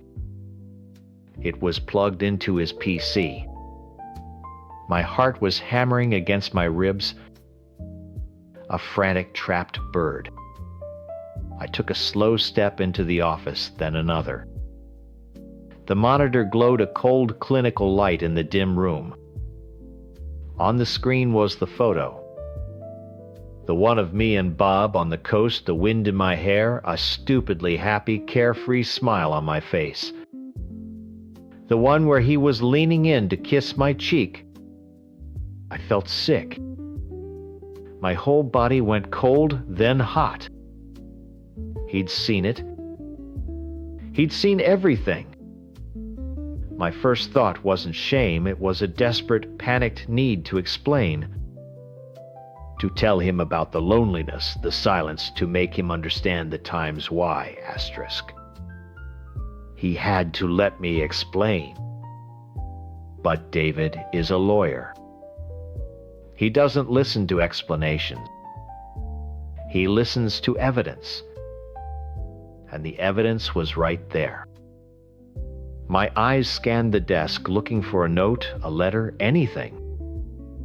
And then I saw it. It was so small, so petty, that it stole my breath. A little yellow sticky note stuck to the bottom of the monitor.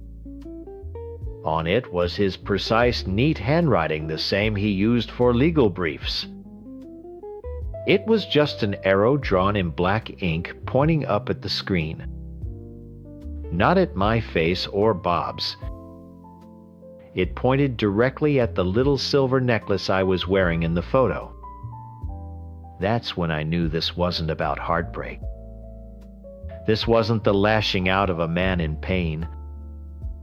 This was the calculated cruelty of a prosecuting attorney delivering his closing argument.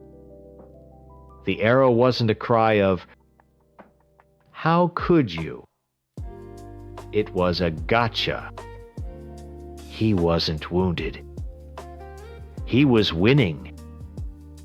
He had found the one piece of evidence that made my crime not just an infidelity, but a personal targeted betrayal. He had twisted the knife with surgical precision. I stumbled back from the desk and pulled out my phone, my hands shaking so badly I could barely unlock it. I called him. Straight to voicemail. I called again. Voicemail. I sent a text. A frantic jumble of words. David, please, we have to talk. Please, let me explain. I hit send. A moment later, a notification popped up. Asterisk. Message blocking is active. Asterisk. He had already blocked my number. He hadn't even waited for me to get home. He found the photos, set his trap, and then cut off all communication before I even knew there was a war. Panic set in, real and suffocating. This wasn't a fight. You can't have a fight with someone who refuses to show up. I ran through the apartment. His closet was half empty. His dop kit was gone from the bathroom. He had packed a bag. He had planned this. My frantic calls weren't to beg for forgiveness, not yet. They were a desperate attempt to find the man I married, inside the cold, analytical stranger he had become. I called his office the next morning, my voice cracking. The paralegal who had always been so friendly to me was suddenly ice. Mr. Miller is in depositions all day and has instructed us he is not to be disturbed, she said in a monotone. All future communication should go through his legal counsel. His legal counsel? I'm his wife, I screamed into the phone. Not for long, I imagine, she said and hung up. I was losing my mind. The silence in the apartment was a living thing now, mocking me. I had to see him. I had to look him in the eye. I knew where he'd be. His brother Mark lived 20 minutes away. They were incredibly close. I got in my car and drove, rehearsing what I would say, my heart a lead weight in my chest. When I pulled up to Mark's house, I saw David's car in the driveway.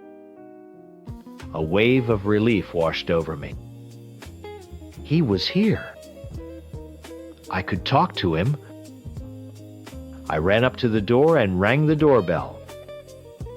I could hear dogs barking inside, deep, loud barks, Dobermans. Mark was obsessed with them. The door opened a crack. It was Mark, not David. He looked at me with pure disgust.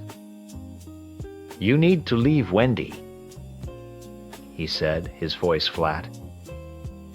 Mark, please, I begged, tears streaming down my face. I just need to talk to him. 5 minutes. That's all I'm asking. He doesn't want to talk to you, he said, starting to close the door. I put my hand on the door to stop him. Please, just let me see him. His face hardened. You're not listening. Get off my property, now. From behind him, one of the Dobermans growled a low rumbling sound that vibrated through the door. I'm not kidding, Mark said, his eyes like chips of ice. Take one more step and I'll let the dog say hello. I froze.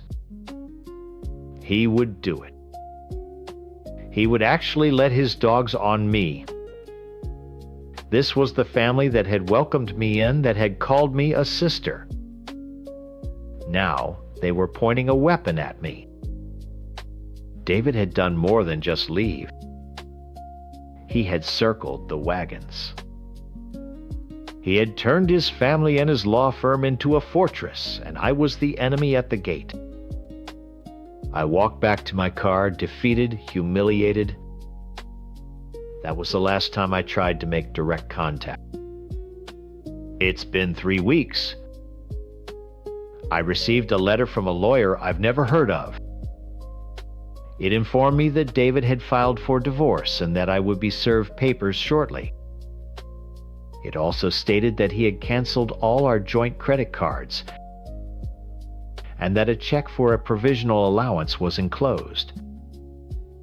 My life had been reduced to a legal transaction. He told his brother he feels nothing for me anymore. Not anger, not sadness. Just nothing. And that's the part that breaks my heart into a million pieces.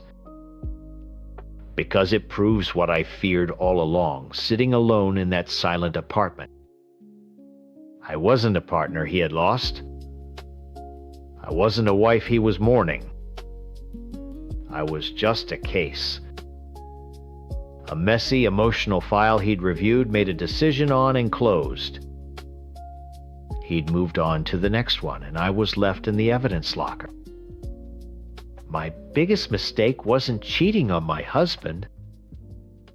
It was not realizing I'd been married to a ghost all along. I'm the wife. His wife?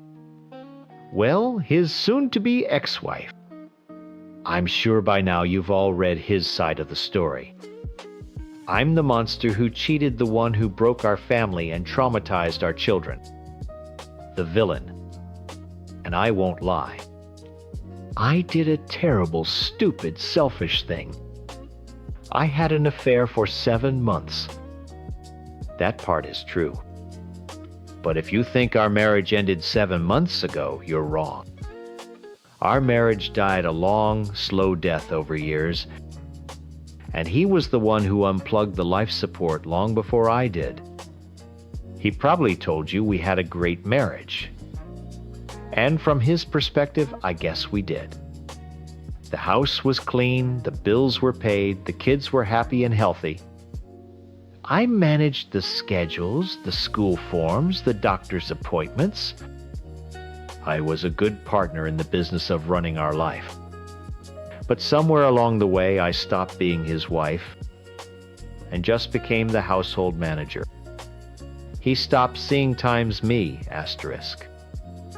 I would try to talk to him. I'd sit on the edge of the bed after the kids were asleep and try to tell him I was feeling lost, or that I was scared about getting older, or just some stupid story about my day. He'd be scrolling on his phone, half listening, and just say, or, that's tough. It was like talking to a wall. A polite wall, but a wall nonetheless. He'd get frustrated when I got upset. I'm not a mind reader, he'd say. I never asked him to be. I just asked him to listen, to look at me when I was talking, to be present. The loneliness was a physical thing. It was an ache in my chest when I'd see other couples holding hands. It was a pit in my stomach when I'd cook his favorite meal and he'd eat it in 10 minutes without a word before heading to the garage to work on some project. We lived in the same house, slept in the same bed, but we were miles apart. I felt like a ghost. I'd look in the mirror and wonder who the tired, invisible woman looking back at me was. He says he was happy. Of course he was. His life was running perfectly. He didn't notice the person running it was falling apart. Then came the affair. It's the part I know you're waiting for, the part that makes me unforgivable. It wasn't planned. I didn't go looking for it. It was a man at my work. He didn't look like a model or drive a fancy car. He just saw me. He'd ask about my weekend and actually wait for the answer. He laughed at my dumb jokes. One day I was wearing a new dress, nothing special, and he said, "You look really nice today." My husband hadn't said anything like that to me in 5 years. It was a drop of water in the desert, and I was so thirsty.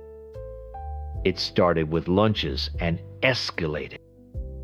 It was a horrible mistake, a selfish escape. For 7 months I lived 2 separate lives. In one life, I was a mom and a wife, packing lunches and going to soccer games, drowning in guilt. In the other, for a few hours a week, I was just a woman who someone wanted to talk to. I walled them off in my head. The affair was a fantasy, a symptom of the sickness in my marriage. My family, my home. That was my real life. I never, not for 1 second, wanted to leave my husband. I just wanted to feel something again.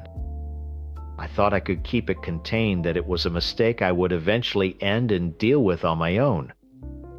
About 3 months ago, he started getting even more distant. I know it sounds impossible, but he did. He stopped even pretending to listen. He'd come home from work and just go straight to his room or leave the house altogether. His answers became one word. Fine, okay, nothing. At first, I barely even noticed. It was just a slightly colder version of the cold I was already used to. I told myself he was just stressed with work. It's easier to believe your husband is stressed than to believe he doesn't love you anymore. Then I saw the bills. I was cleaning off the kitchen counter, sorting through a pile of mail he'd left there, and I saw it. An envelope from a law firm. I recognized the name from billboards around town. Under the name in small print, it said, "Family Law and Divorce Attorneys." My blood ran cold. My hands started shaking. I stood there for a full minute just staring at it, my heart pounding in my ears. But the denial is strong when the truth is too awful to handle. Asterisk. It's for his business times, I told myself. Asterisk, he's helping his parents with their will. It could be anything. It's not for us. Asterisk. I pushed it back into the pile and tried to forget I ever saw it. The real warning shot came last week. It was a Saturday. I was in the living room and he called the kids over to the sofa. I was in the same room, maybe 10 feet away. I thought he was going to talk to them about their chores or something. But his voice was different. Serious. He looked at our son and our daughter and said so calmly, "You know, your mom and I love you very much. But sometimes grown-ups can't be together anymore." The world stopped. I felt all the air get sucked out of my lungs. I was frozen. He was saying this times in front of me, times like I wasn't even there. My mind was screaming. Asterisk. "What are you doing? Stop! Don't say this to them," times, but not a sound came out of my mouth. I couldn't move. I couldn't breathe. My silence wasn't me agreeing. It was paralysis. It was the absolute terror of a deer staring into the headlights of a truck. But even then, even after that, my stupid, hopeful brain twisted it. I thought times, okay, this is it. This is his warning. He knows something or he suspects. He's showing me how serious this is. He's telling me we have to fix this now or this is what happens. Asterisk. I spent the next few days in a panic. deciding how I would end the affair, how I would confess everything, how I would beg him to go to counseling with me. I was ready to do anything to save us. I thought this was our rock bottom, the crisis we needed to finally wake up and fight for our marriage. I was preparing for the biggest, ugliest, most important fight of my life. He came home that night and I had my speech ready. My stomach was in knots. I was ready for him to yell, to scream, to cry. I was ready for a war. He walked through the door, put his keys on the counter, and turned to me. He was grinning. Not a small smile, but a wide, happy, relieved grin that reached his eyes. It was a look I hadn't seen on his face in years. And it was the single most terrifying thing I have ever seen. That grin. I will see that grin in my nightmares until the day I die.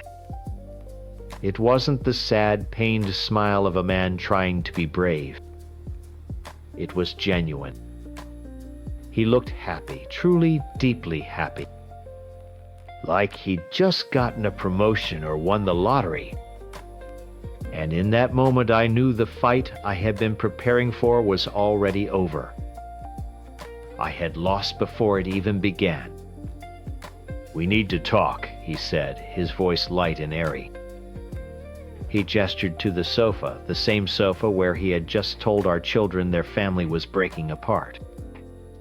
I sat down like a robot, my limbs stiff, my prepared speech dissolving into ash in my mouth. He didn't sit next to me. He sat in the armchair opposite me, leaning forward with his elbows on his knees like this was some kind of friendly business meeting. "So I know," he said, still with that horrifying calm. "I've known for a while. About you and him." My world tilted on its axis. The blood drained from my face.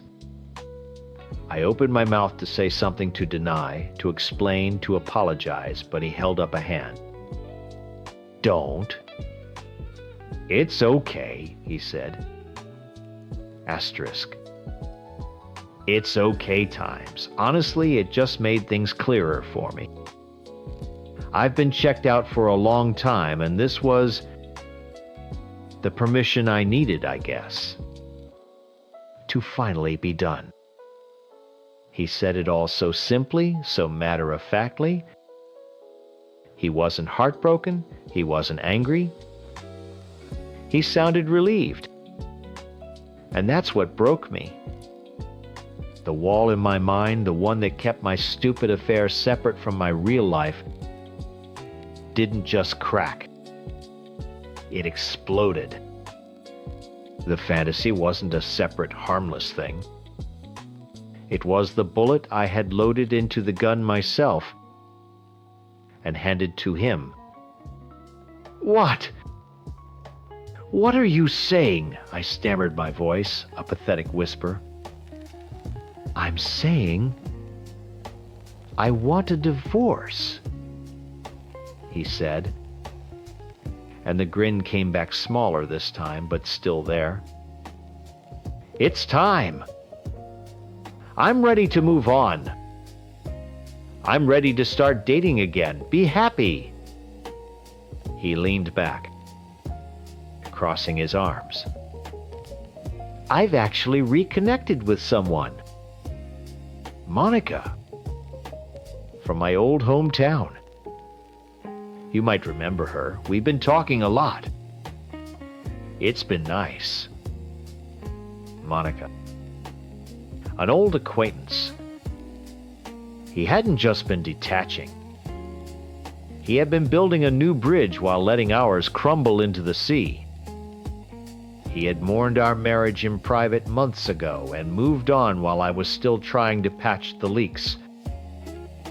The lawyer's bills, the distance, telling the kids it wasn't a warning. It was an execution plan. And I was the last to know. That's when the screaming started. It wasn't a choice. It was a sound that tore its way out of my throat, raw and animalistic. The carefully contained woman who ran the household and packed the lunches was gone, and in her place was just pure primal agony. "No!" I cried, stumbling to my knees in front of him. I grabbed his legs, my nails digging into his jeans. "No, please don't do this. I'm sorry. I'll end it. I'll do anything. Please don't leave me. Don't do this to our family." The tears were blinding me. Snot was running down my face. I was a pathetic, groveling mess on the floor, begging for the life I had just realized I'd thrown away. I was begging for the man who hadn't really been there for years, but whose absence now felt like a physical amputation. This wasn't an act. This was the real me. The terrified, stupid woman underneath. Finally understanding the catastrophic price of trying to feel seen. He didn't move. He just looked down at me, and his face was no longer happy. It was cold, annoyed. He saw my breakdown not as the genuine shattering of a soul, but as a manipulative tactic. A final desperate attempt to get my way. "Stop it," he said, his voice sharp. "Just stop. It's too late for this." He tried to pull his legs away, but I held on tighter, sobbing, making incoherent promises. I would change. I would fix myself. We could go to counseling. We could fix this. He saw he wasn't getting through to me. He pulled out his phone. I thought he was going to call the police, and a new wave of horror washed over me. But he just dialed a number and put the phone to his ear. He looked at me with disgust as I wept at his feet. "Hey, Sarah," he said into the phone. He was calling my sister. "Yeah, it's me. I need you to come over. Now. She's not taking it well. You need to come and get her." He hung up. He looked back down at me. "Your sister is on her way." And with that, he stood up, dislodging my hands, and walked out of the room. He went into the garage, and a few moments later, I heard the door open and his car start. He just left. He left me in a heap on the floor of our living room. A broken thing to be collected by someone else. I don't know how long I lay there choking on my own sobs. The silence of the house was different. It wasn't the lonely silence of a quiet evening anymore. It was the dead silence of a tomb. My tomb. The home I had poured my heart into for 15 years suddenly felt alien, like I was a trespasser. Every family photo on the wall was a judgment. Every one of my kids' drawings on the fridge was a reminder of the perfect family I had just detonated. When my sister's headlights cut across the living room window, a deep, hollow shame settled in my gut. She walked in using her spare key and found me right where he'd left me. She didn't say a word. She just knelt down, wrapped her arms around me, and helped me stand. As she led me out the door of my own home, I took one last look back. It was just a house now. The love was gone. I had been looking for a spark, a moment of noise in the silence, and in my search I had burned the whole thing to the ground. He might have lit the final match, but I was the one who had spent months soaking the floors in gasoline. I know what he wrote. I'm sure to thousands of people I'm just another cheating wife, a monster who blew up her family for a cheap thrill. And maybe I am. But his story starts on a Thursday with a pin on a map. Mine starts years earlier, in the silence of our own home. Our marriage didn't die in a hotel room. It died slowly, quietly, in between sorting laundry and paying the mortgage. We weren't a husband and wife anymore.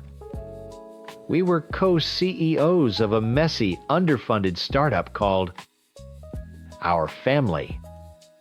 Our conversations were board meetings. Who's picking up the kids? Did you remember to take out the recycling? The gas bill is due. We were a team, a functional unit, but we were no longer partners. He'd sit on the couch next to me, scrolling through his phone, and I'd be scrolling through mine. And the space between us felt like a mile-wide canyon. I'd try, sometimes, really try to talk to him. About my day, about something funny I saw, about a fear I had. He'd just nod, say, uh-huh, his eyes still glued to the screen. I felt completely, utterly invisible. Then came David from work. He isn't some movie star. He's just a normal guy. But he did something my husband hadn't done in years he saw me. He'd ask how my weekend was and actually wait for the answer. He'd remember I mentioned my daughter had a cold and ask how she was feeling a few days later. He laughed at my stupid jokes. It started with emails, then chat messages. Nothing dirty or crazy, just connection. It felt like finding a glass of water in the middle of a desert. That's when my phone became my private space. Before it was a family tool, the shared calendar, the grocery list app, the group chat with the school moms. But now it was my lifeline. It was where I could be a person again, not just a function. It held conversations where someone thought I was interesting, where I could be funny and smart. So yes, I started keeping it with me at night. I'd plug it in on my nightstand instead of the kitchen counter. It felt like the only thing in the whole house that was just for me, and I guarded it like a dragon. The ups and downs he mentioned were just long, flat stretches of me feeling profoundly alone. The night before everything fell apart, it all came to a head. He came into the bedroom while I was getting ready for bed, and his face was all wrong. It was puffy and red. He just stood there for a minute before he asked, "Are you seeing someone else?" The question hung in the air, heavy and ugly. He started crying these big gulping sobs, and my first thought wasn't guilt. It was exhaustion. Here we go again. I was supposed to manage this. I was supposed to fix his feelings while mine were screaming inside my own chest. I just felt so tired. "No?" I said. And at that moment, it didn't feel like a complete lie. Was I seeing David? Not like he meant. I was having an emotional escape. How do you explain that? How do you say, "No, I'm not sleeping with another man, but I am in love with the idea of not being your household manager anymore, so I just said no"? Then I said the truest thing I'd said in months. I just need some space. He took that to mean he was being too clingy, I guess. He just nodded and left the room. But I meant space from my entire life. The next day was Thursday. I'd already told my husband I was going for drinks with my friend Sarah from work. It was a lie. I'd set up a week before a little escape hatch I built for myself. I didn't even know if I was going to use it, but I needed to know it was there. After the fight, the night before, I knew I had to. I couldn't go home. I couldn't sit on that couch and pretend everything was fine for one more night. I left work early. I told David I needed to talk, and we agreed to meet. I drove and my hands were shaking on the steering wheel. Every part of me was screaming, "Turn around, go home, be the good wife, the good mother." But another part, a part I hadn't heard from in a decade, was whispering, "Keep going, this is for you."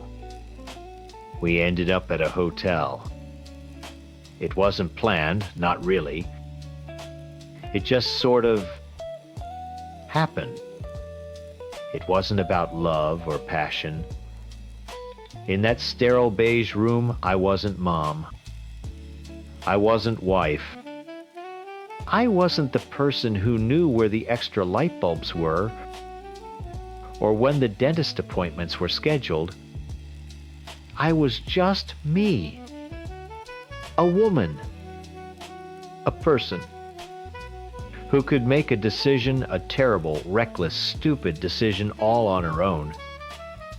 For a few hours, I felt a spark. It was the girl I used to be before the marriage, before the kids, before my identity got buried under a mountain of responsibilities. It was selfish and awful and unforgivable, but it was also the only time I'd felt truly alive in years. Leaving was like waking up from a dream and stepping straight into a nightmare. The guilt hit me like a physical punch to the gut. What had I done? I had a husband and 2 beautiful kids at home. I had a life. A good life from the outside. And I'd just set a bomb under all of it. On the drive home, my mind was a hurricane. I called him, my voice shaking just a little. I told him I was on my way and asked if he wanted me to pick up some Thai food. It was a pathetic attempt at normalcy. A flimsy paper shield to hold up against the catastrophe I'd just created. He said, "Sure." I walked in the door carrying bags of pad thai and spring rolls, the smell filling the kitchen. He was in the living room watching TV. He didn't get up. He just looked over at me, his eyes tired. We ate dinner at the kitchen table, mostly in silence. It wasn't our usual empty silence. This was different. It was thick and heavy, filled with everything I couldn't say.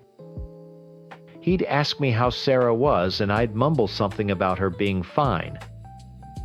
I couldn't look him in the eye. I just pushed noodles around my plate, my heart hammering against my ribs.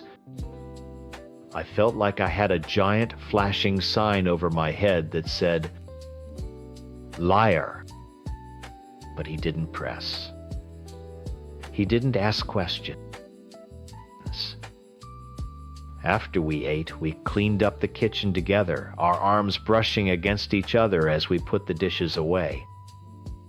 It was all so normal, so routine, it felt insane. We went to bed. He rolled over, and within minutes, I could hear his steady breathing as he fell asleep.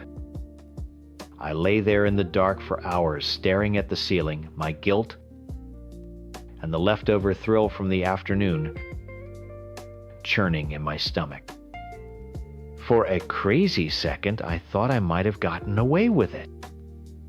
I thought maybe this was a secret I could just swallow and carry with me forever. Maybe tomorrow we could just wake up and keep going. I eventually fell asleep, exhausted by the emotional roller coaster. It felt like only minutes later when a light turned on, pulling me from a restless dream. He was standing by my side of the bed, not looking at me, but at my phone in his hand. The screen was lit up, casting a cold blue glow on his face. My heart didn't just drop. It stopped. The one thing that was mine, my private world, was being held like a piece of evidence. "What are you doing?" I asked, my voice raspy with sleep and panic. He didn't answer. He just turned the screen towards me. It was Google Maps. My timeline. A red line snaked from my office building to a spot downtown, and then a bright red pin marking the name of the hotel. It showed I was there for almost 3 hours. It was all there. Undeniable digital proof of my betrayal. My breath caught in my throat. He finally looked at me, and his eyes weren't full of tears like the night before. They were cold. Dead. "Drinks with Sarah, huh?" he said, his voice quiet but sharp enough to cut glass. Something broke inside me. It wasn't guilt, not at first. It was a surge of white-hot rage. He had gone through my phone. He had snooped and spied and invaded the one last corner of my life I had for myself. "Why are you looking through my phone?" I snapped, sitting up, pulling the covers around me like armor. "You have no right to do that. That is my privacy." He laughed. It wasn't a real laugh. It was a short, bitter sound. "Your privacy. You went to a hotel with another man, and you're angry at me for violating your times. Privacy times." He held the phone up again, shaking it slightly. "The map doesn't lie, does it? Who is he?" The fight went out of me as quickly as it had come. The anger was just a flimsy shield, and he had shattered it. I looked at the map on the screen, at the cold, hard data of my sin, and there was nothing left to say. There were no more lies to tell. I slumped back against the pillows, the weight of what I had done finally crushing me. "I cheated," I whispered into the silent room. The words sounded ugly and cheap, like something from a bad TV show. They didn't capture the years of loneliness, the feeling of being invisible, the desperate need to feel like a person again. It was just a label, a brand. He didn't yell. He didn't scream. He just stood there for a long time looking at me as if I were a complete stranger. Then he walked out of the room, taking my phone with him. A few minutes later, I heard the creak of the living room couch, and that was it. The line had been drawn. Our marriage was now separated by a 50-foot hallway. The next morning was the most surreal experience of my life. I heard the kids get up. I heard him making them breakfast, the clatter of bowls and spoons echoing in the tense silence of the house. I finally forced myself out of bed and walked into the kitchen. He was standing at the stove, his back to me. The kids were at the table eating cereal. "Morning, Mommy," my daughter chirped. "Morning, sweetie," I said, my voice sounding fake even to my own ears. I poured myself a cup of coffee, my hand shaking. He didn't turn around. He didn't say a word. We were no longer husband and wife. We were two actors playing parents in a terrible play, trying not to let the audience know the whole set was on fire. We moved around each other in the kitchen, a careful, silent ballet of avoidance. It was 1,000 times worse than screaming. That's how it was for the next week. A deep, freezing cold settled over our house. We spoke only when we had to about the kids or a bill that needed to be paid. Our conversations were short, functional, and completely dead. He slept on the couch every night. I'd lie awake in our big empty bed, listening to him toss and turn, the sound of his unhappiness a constant torment. I'd see my phone charging on the kitchen counter again, back in its old spot. But now it felt like a bomb. He'd put it there, a symbol that there were no more secrets. Nothing was mine anymore. I know he thinks I did it for David, that I threw our family away for some guy from the office. But he's wrong. David was a symptom, not the disease. I destroyed our family for a feeling.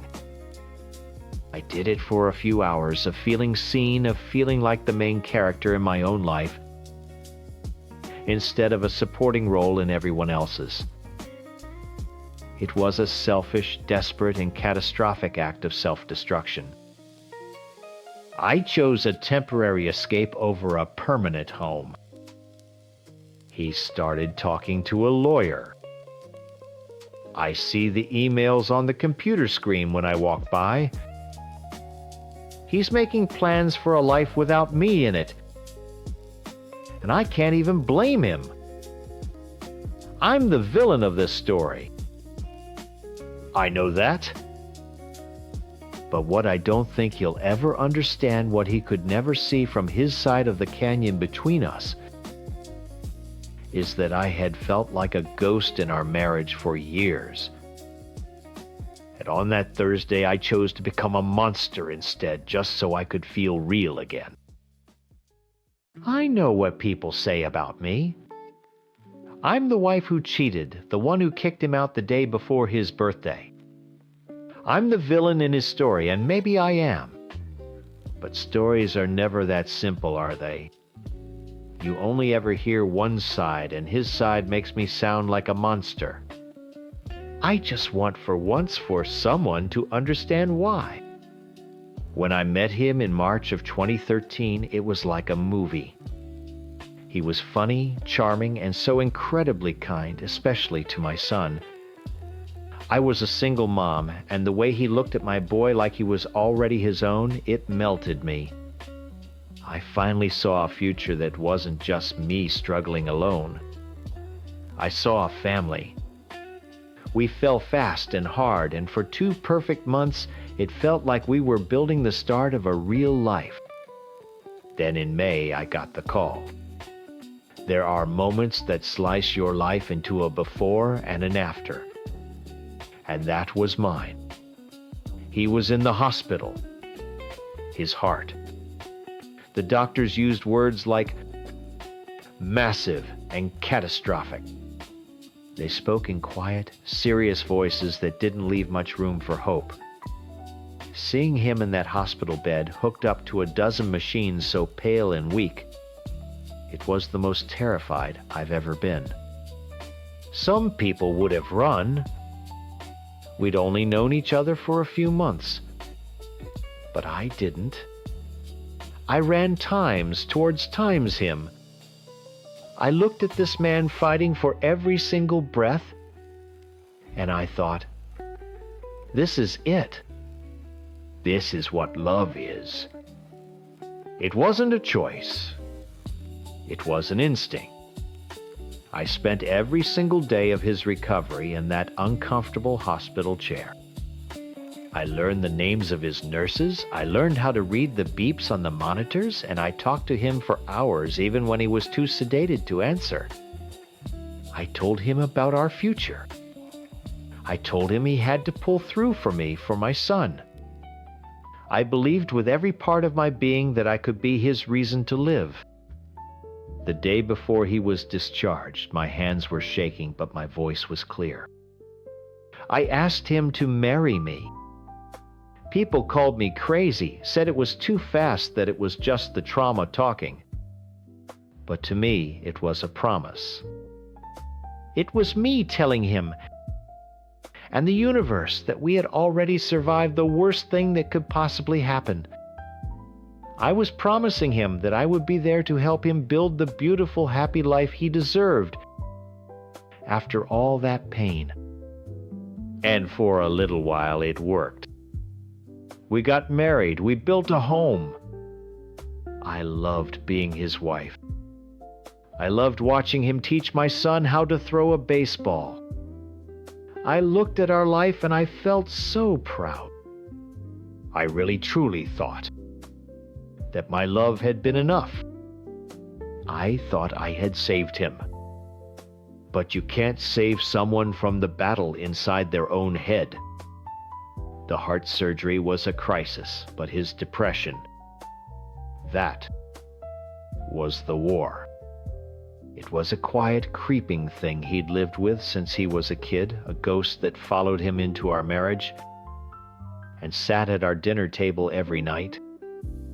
The crisis was over, but the man I married was still drowning, just more slowly now. I tried. God, I tried so hard. I cooked healthy meals to help him recover. I planned fun weekend trips to get him out of the house.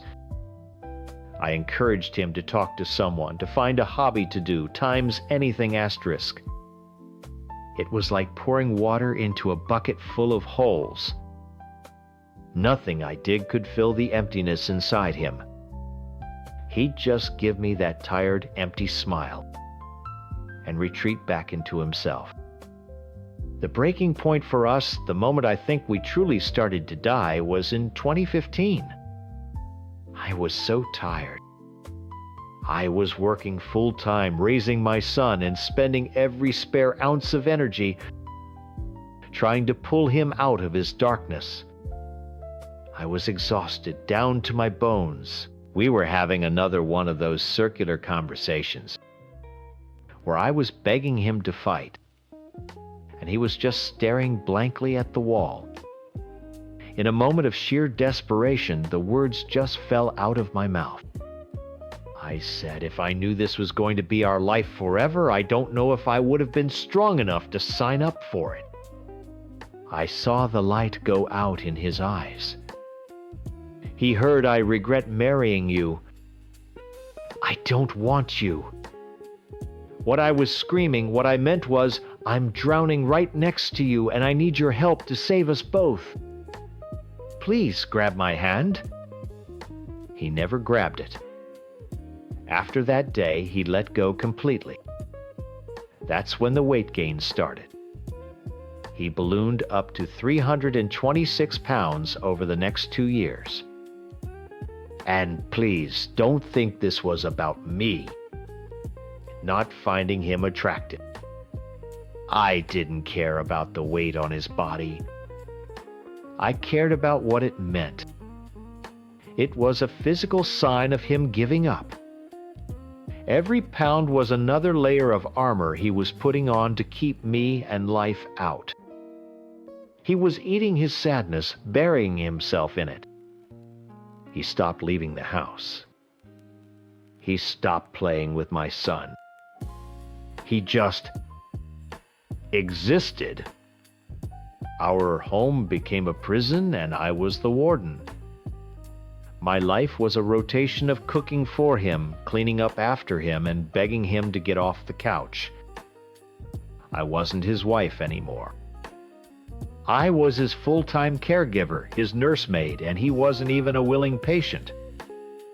I was 35 years old, and I was watching my life and my son's childhood get eaten alive by this suffocating gray fog of his apathy. The affair wasn't about love or passion. It was a pathetic, desperate attempt to breathe.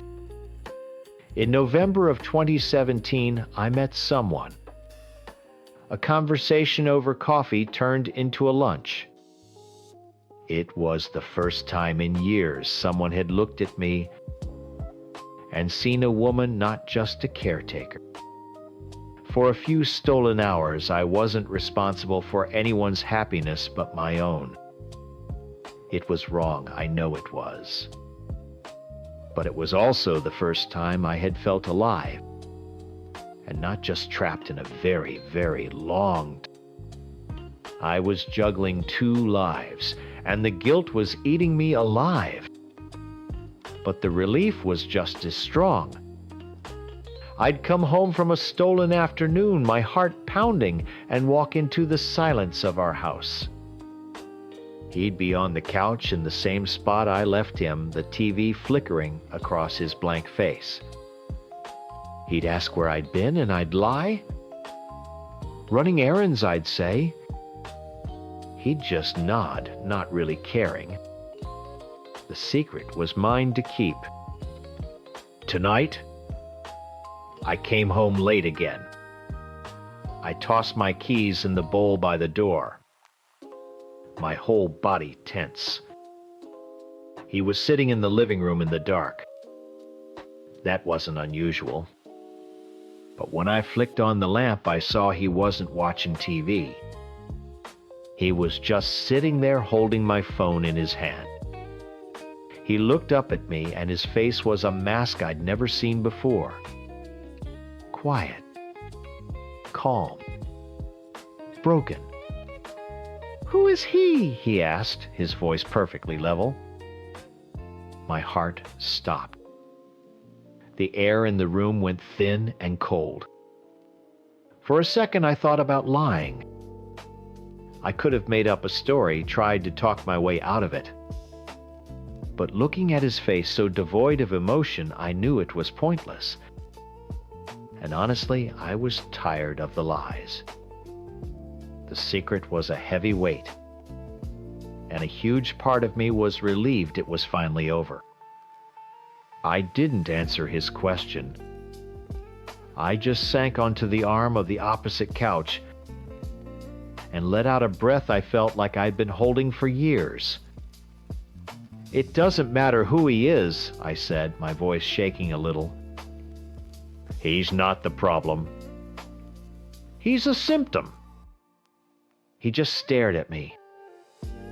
No yelling, no tears, no anger. Nothing. That was the most painful part.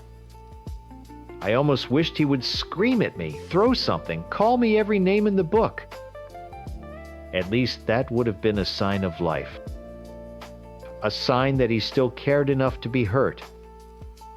But all I got was that same empty, passive look I'd been getting for years. It was the look he had when the TV was on, when he was eating dinner, when I was begging him to get help. It was the look of a man who had already checked out. "This," I said, waving my hand around the silent dark room, "this is the problem. This house, this life. I'm drowning, and you won't even try to swim. You just let the current pull you under, and you're pulling me and my son down with you." The dam just broke. All the resentment, the loneliness, the suffocating frustration of the last few years came pouring out of me. I told him how I felt like his mother, not his wife. How I cooked and cleaned and begged and pleaded while he just sat on the couch and let himself disappear. I told him how my son had stopped asking when his dad was going to play catch with him. I told him that I missed the man. I fell in love with the man who fought for his life in that hospital, and I didn't know who this stranger was sitting in front of me. He didn't defend himself. He didn't argue. He just sat there and took it, absorbing my words like a sponge. When I finally ran out of steam, my throat raw and my eyes burning, there was just silence. Then he finally spoke again, his voice flat. "So you want a divorce?" It wasn't a question. It was a statement. He already knew. The affair was just the excuse I needed, and he knew that too. "Yes," I said. The word was small, but it felt like the biggest thing I'd ever said. "It's over. I can't do this anymore." "Okay," he said. "Just okay." That was it. That was the end of our marriage. Not with a bang, but with a quiet, tired sigh. I had to get him out. I knew with a certainty that chilled me to the bone that if he stayed another night, I would lose my nerve. My rescuer instinct would kick back in. I'd see his sad eyes and I'd start trying to fix it all over again, and we'd be trapped in this same miserable cycle forever. I couldn't let that happen. My son deserved better. I deserve better. You need to leave, I said, my voice hardening. You need to pack a bag and go. For the first time, a flicker of something crossed his face. Hurt. Now, tonight. Yes. Tonight. Then I remembered. My stomach twisted into a knot of guilt. Tomorrow was his birthday. Kicking your husband out the night before his birthday? Who does that? A monster, that's who. The timing was cruel, and I knew it. But it was also necessary. It was a clean break. A brutal, horrible, necessary break. If I let him stay for his birthday, what about the day after? What about Christmas? There would always be a reason to wait. And I couldn't wait anymore. He didn't fight me on it. He just nodded slowly, pushed himself up from the couch with a grunt, and walked to our bedroom. I stayed in the living room listening to the sounds of him opening and closing drawers. The sounds of a life being packed into a single duffel bag. 10 minutes later, he came out bag in hand, jacket on. He didn't look at me. He just walked to the front door. His hand was on the doorknob when he stopped. I loved you, he said, his back still to me. The man you met. He loved you. I know, I whispered to the empty room, long after the door had clicked shut behind him. I loved him too. The first few days were a blur of numb relief and crushing guilt. The silence in the house was huge. At first it felt like freedom. Then it just felt empty. I had to tell my son. I sat him down and explained that we wouldn't be living together anymore, that it wasn't his fault that we both loved him very much. He was quiet for a long time, and then just asked if his dad was ever going to get better. I didn't have an answer for him. The news spread, of course. His family called screaming at me.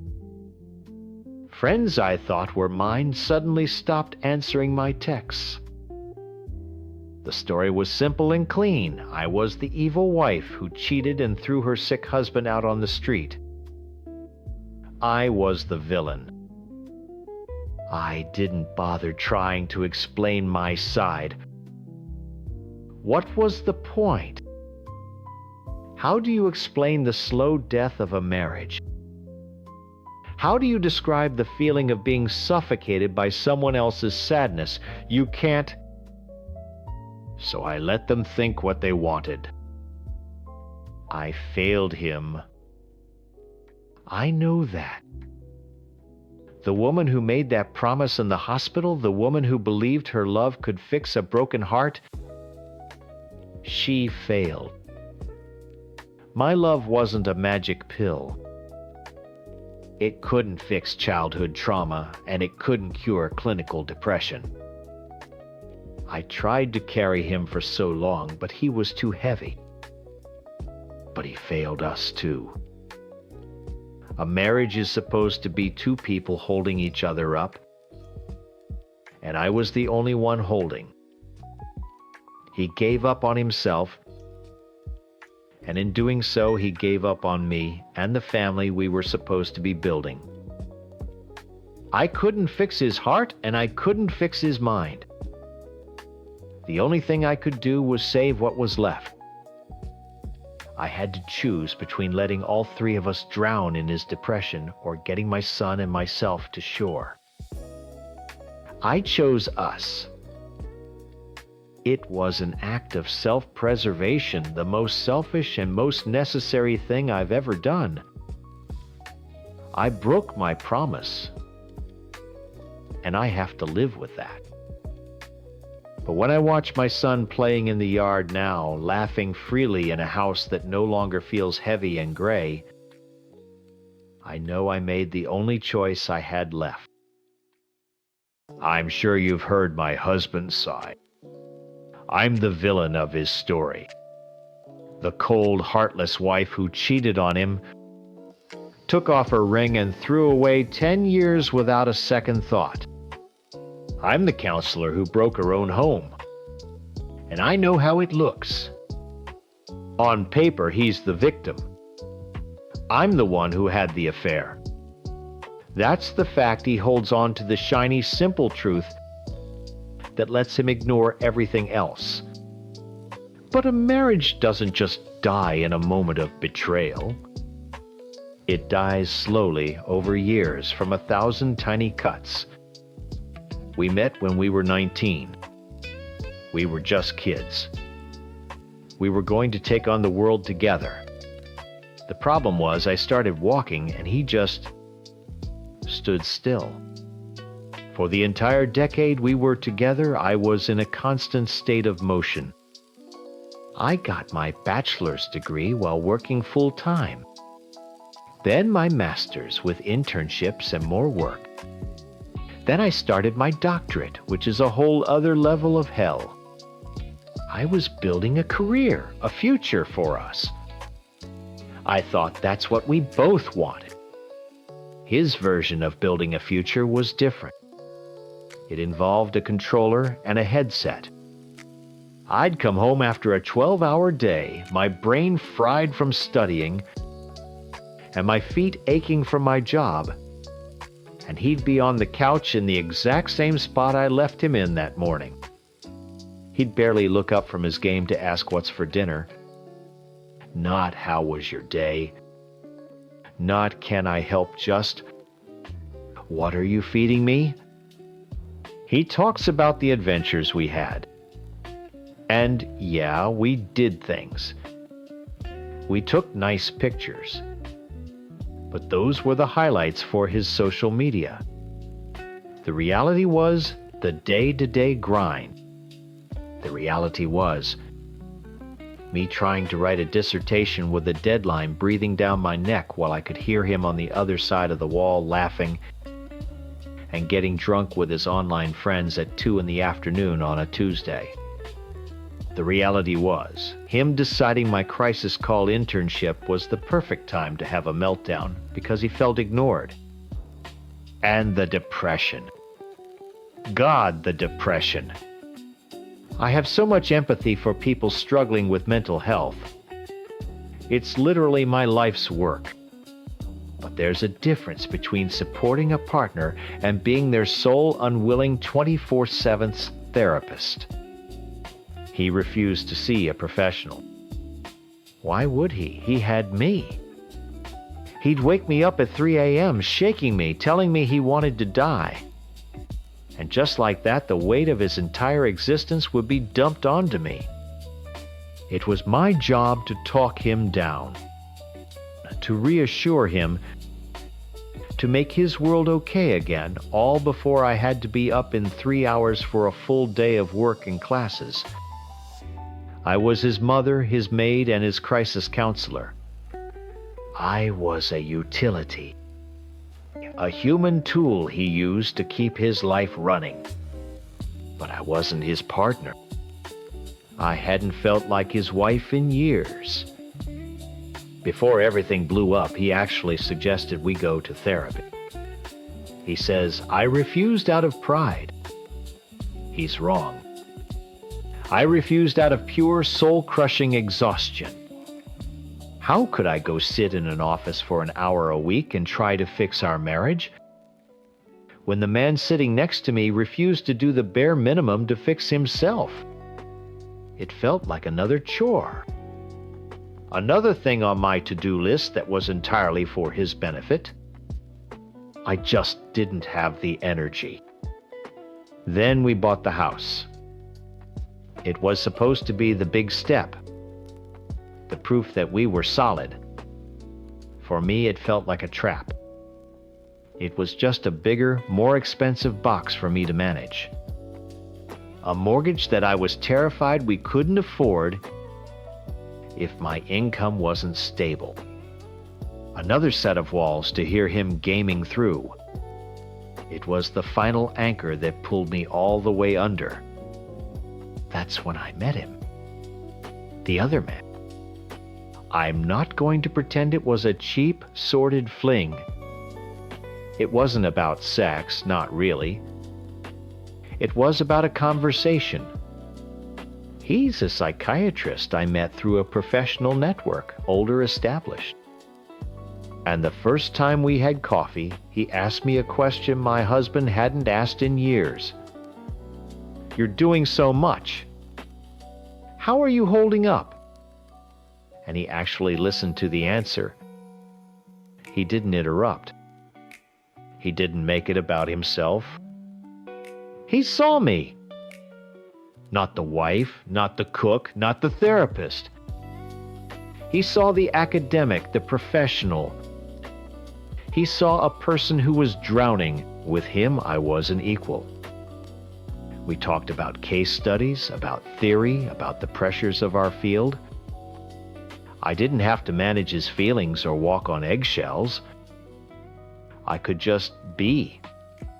The intimacy my husband is obsessed with was just a symptom of the real connection I was being seen by someone after a decade of being invisible. Was it wrong? Yes. 1,000 times yes. It was a betrayal of my vows. But I felt like my marriage had betrayed me first. It had been hollowed out from the inside, and I was just a ghost rattling around in an empty shell. The affair was a selfish, terrible, desperate gasp for air. And for 3 months I could finally breathe. I got careless. I think part of me wanted to.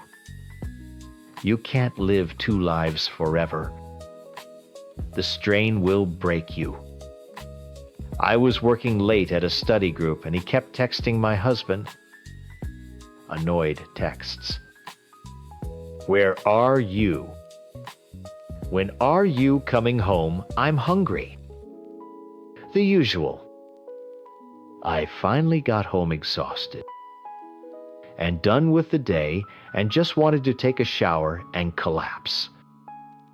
I tossed my phone on the nightstand and went into the bathroom. I didn't think anything of it.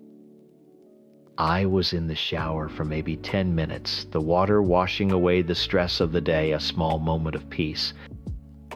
When I walked back into the bedroom, towel wrapped around me, he was standing there. He wasn't looking at me. He was looking at my phone, which was lit up in his hand. And on his face was a look I had never seen before. A calm, quiet, terrifying kind of devastation. He didn't yell. That's what I remember most. I was braced for, screaming for things to be thrown. Instead, he just stood there, his knuckles white on the phone, and his voice was so quiet it was almost a whisper. Who is he? There was no point in lying. I was too tired to lie anymore. It doesn't matter, I said, pulling the towel tighter around myself. Who is he?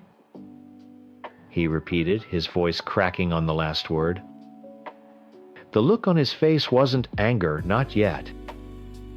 It was a deep, shattering confusion, like a child who just found out the world isn't safe. His pain was real. I'm not a monster. I saw it, and it hurt me to see it. But beneath my guilt was a strange, dark sense of relief. It was over. The secret was out. The double life was done. The fight that followed lasted for days. It was a blur of his tears and my silence. He wanted all the details. Every single one. Where did we go? What did we do? How many times he needed to dissect the betrayal, to examine every piece of it, as if understanding the logistics would somehow explain the why. But he never asked why. Not really. He asked, "How could you do this to me?" He never asked, "What did I do to you?" That was the theme that carried over into marriage counseling. We went because that's what you're supposed to do. You're supposed to try. The therapist was a kind woman with a calm voice, but she was out of her depth. She was trying to fix a leaky faucet, while the entire foundation of the house was rotten. Every session was the same. He would talk about the affair. He would cry. He would say he was willing to forgive me to work past this, as if my infidelity was a single isolated event. A car crash we could recover from. He couldn't see that it wasn't a car crash. It was the final, inevitable destination of a 10-year journey in the wrong direction. I tried to explain. I used the language of my profession, the language of the therapy I was paying for. I talked about emotional labor, about parentification in a partnership, about the loneliness of being the sole provider of emotional stability. I talked about the years of being a caretaker, not a partner. I described the nights I spent talking him down from a panic attack, only to have to get up and go to work an hour later. I told him how it felt to be his only support system, his only friend, his only reason for getting out of bed. He would just shake his head. "So you're saying it's my fault you cheated?" It wasn't about fault. It was about cause and effect. The affair was the symptom. The marriage was the disease. But he refused to see it. To him, my words were just excuses. They were ways for the villain to blame the victim. The therapist would try to mediate to ask him to listen to my side, but he'd just circle back. But she slept with someone else. In our new house. I gave up. I stopped trying to explain. I just sat there nodding while he laid out his pain week after week. At home, I moved into the guest room. I couldn't sleep next to him. Every time he tried to touch me, to kiss me, my whole body would tense up. The kisses felt like lies. A hug felt like a performance. He wanted to pretend we could go back to the way things were, but the way things were was the reason we were here. The wedding ring was the last to go. I remember looking at it one morning while I was brushing my teeth. It didn't look like a symbol of love anymore. It felt like a prop in a play I didn't want to be in. It represented a promise I had already broken, and a life I couldn't go back to. I slid it off my finger and put it in my jewelry box. I didn't say anything to him. He noticed. That night. His eyes flickered to my bare hand, and his face just crumpled. He didn't get angry. He just looked defeated. That was almost worse. We lived like that for weeks. Two ghosts in a house that was supposed to be our future. The silence was deafening.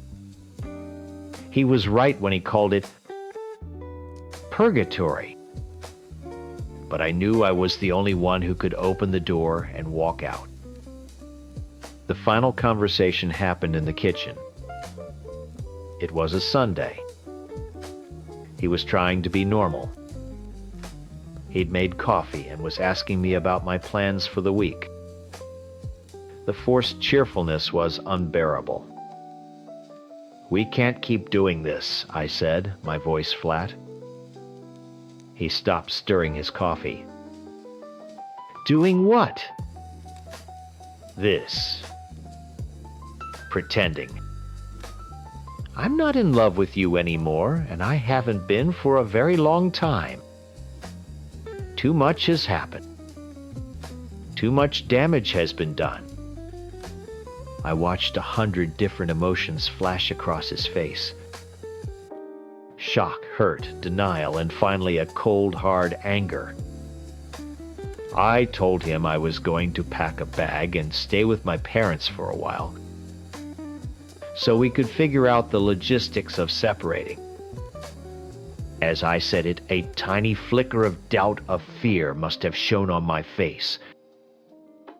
The fear of blowing up my entire life, even a miserable one. He saw it. And he used it. He straightened up, his whole posture changing. He looked at me, his eyes empty, and said, "You know it doesn't matter. I was going to tell you I was leaving anyway." It was such a transparent, pathetic attempt to grab the power back, to be the one who ended it, to rewrite the story so he wasn't the one being left. In that moment, I didn't feel anger. I just felt a profound sadness for him. He didn't end it. He just finally admitted it was already over. Now he's alone in that house in a city we only moved to so I could be closer to my family. The family that became his family because he didn't have one of his own. In his story, I abandoned him when he needed me most. I was his only support. And he's right about that. I was. For 10 years, I was a pillar holding up my weight and his. But a person can't be a foundation for two people forever. Eventually, they have to choose to save themselves before they both come crumbling down.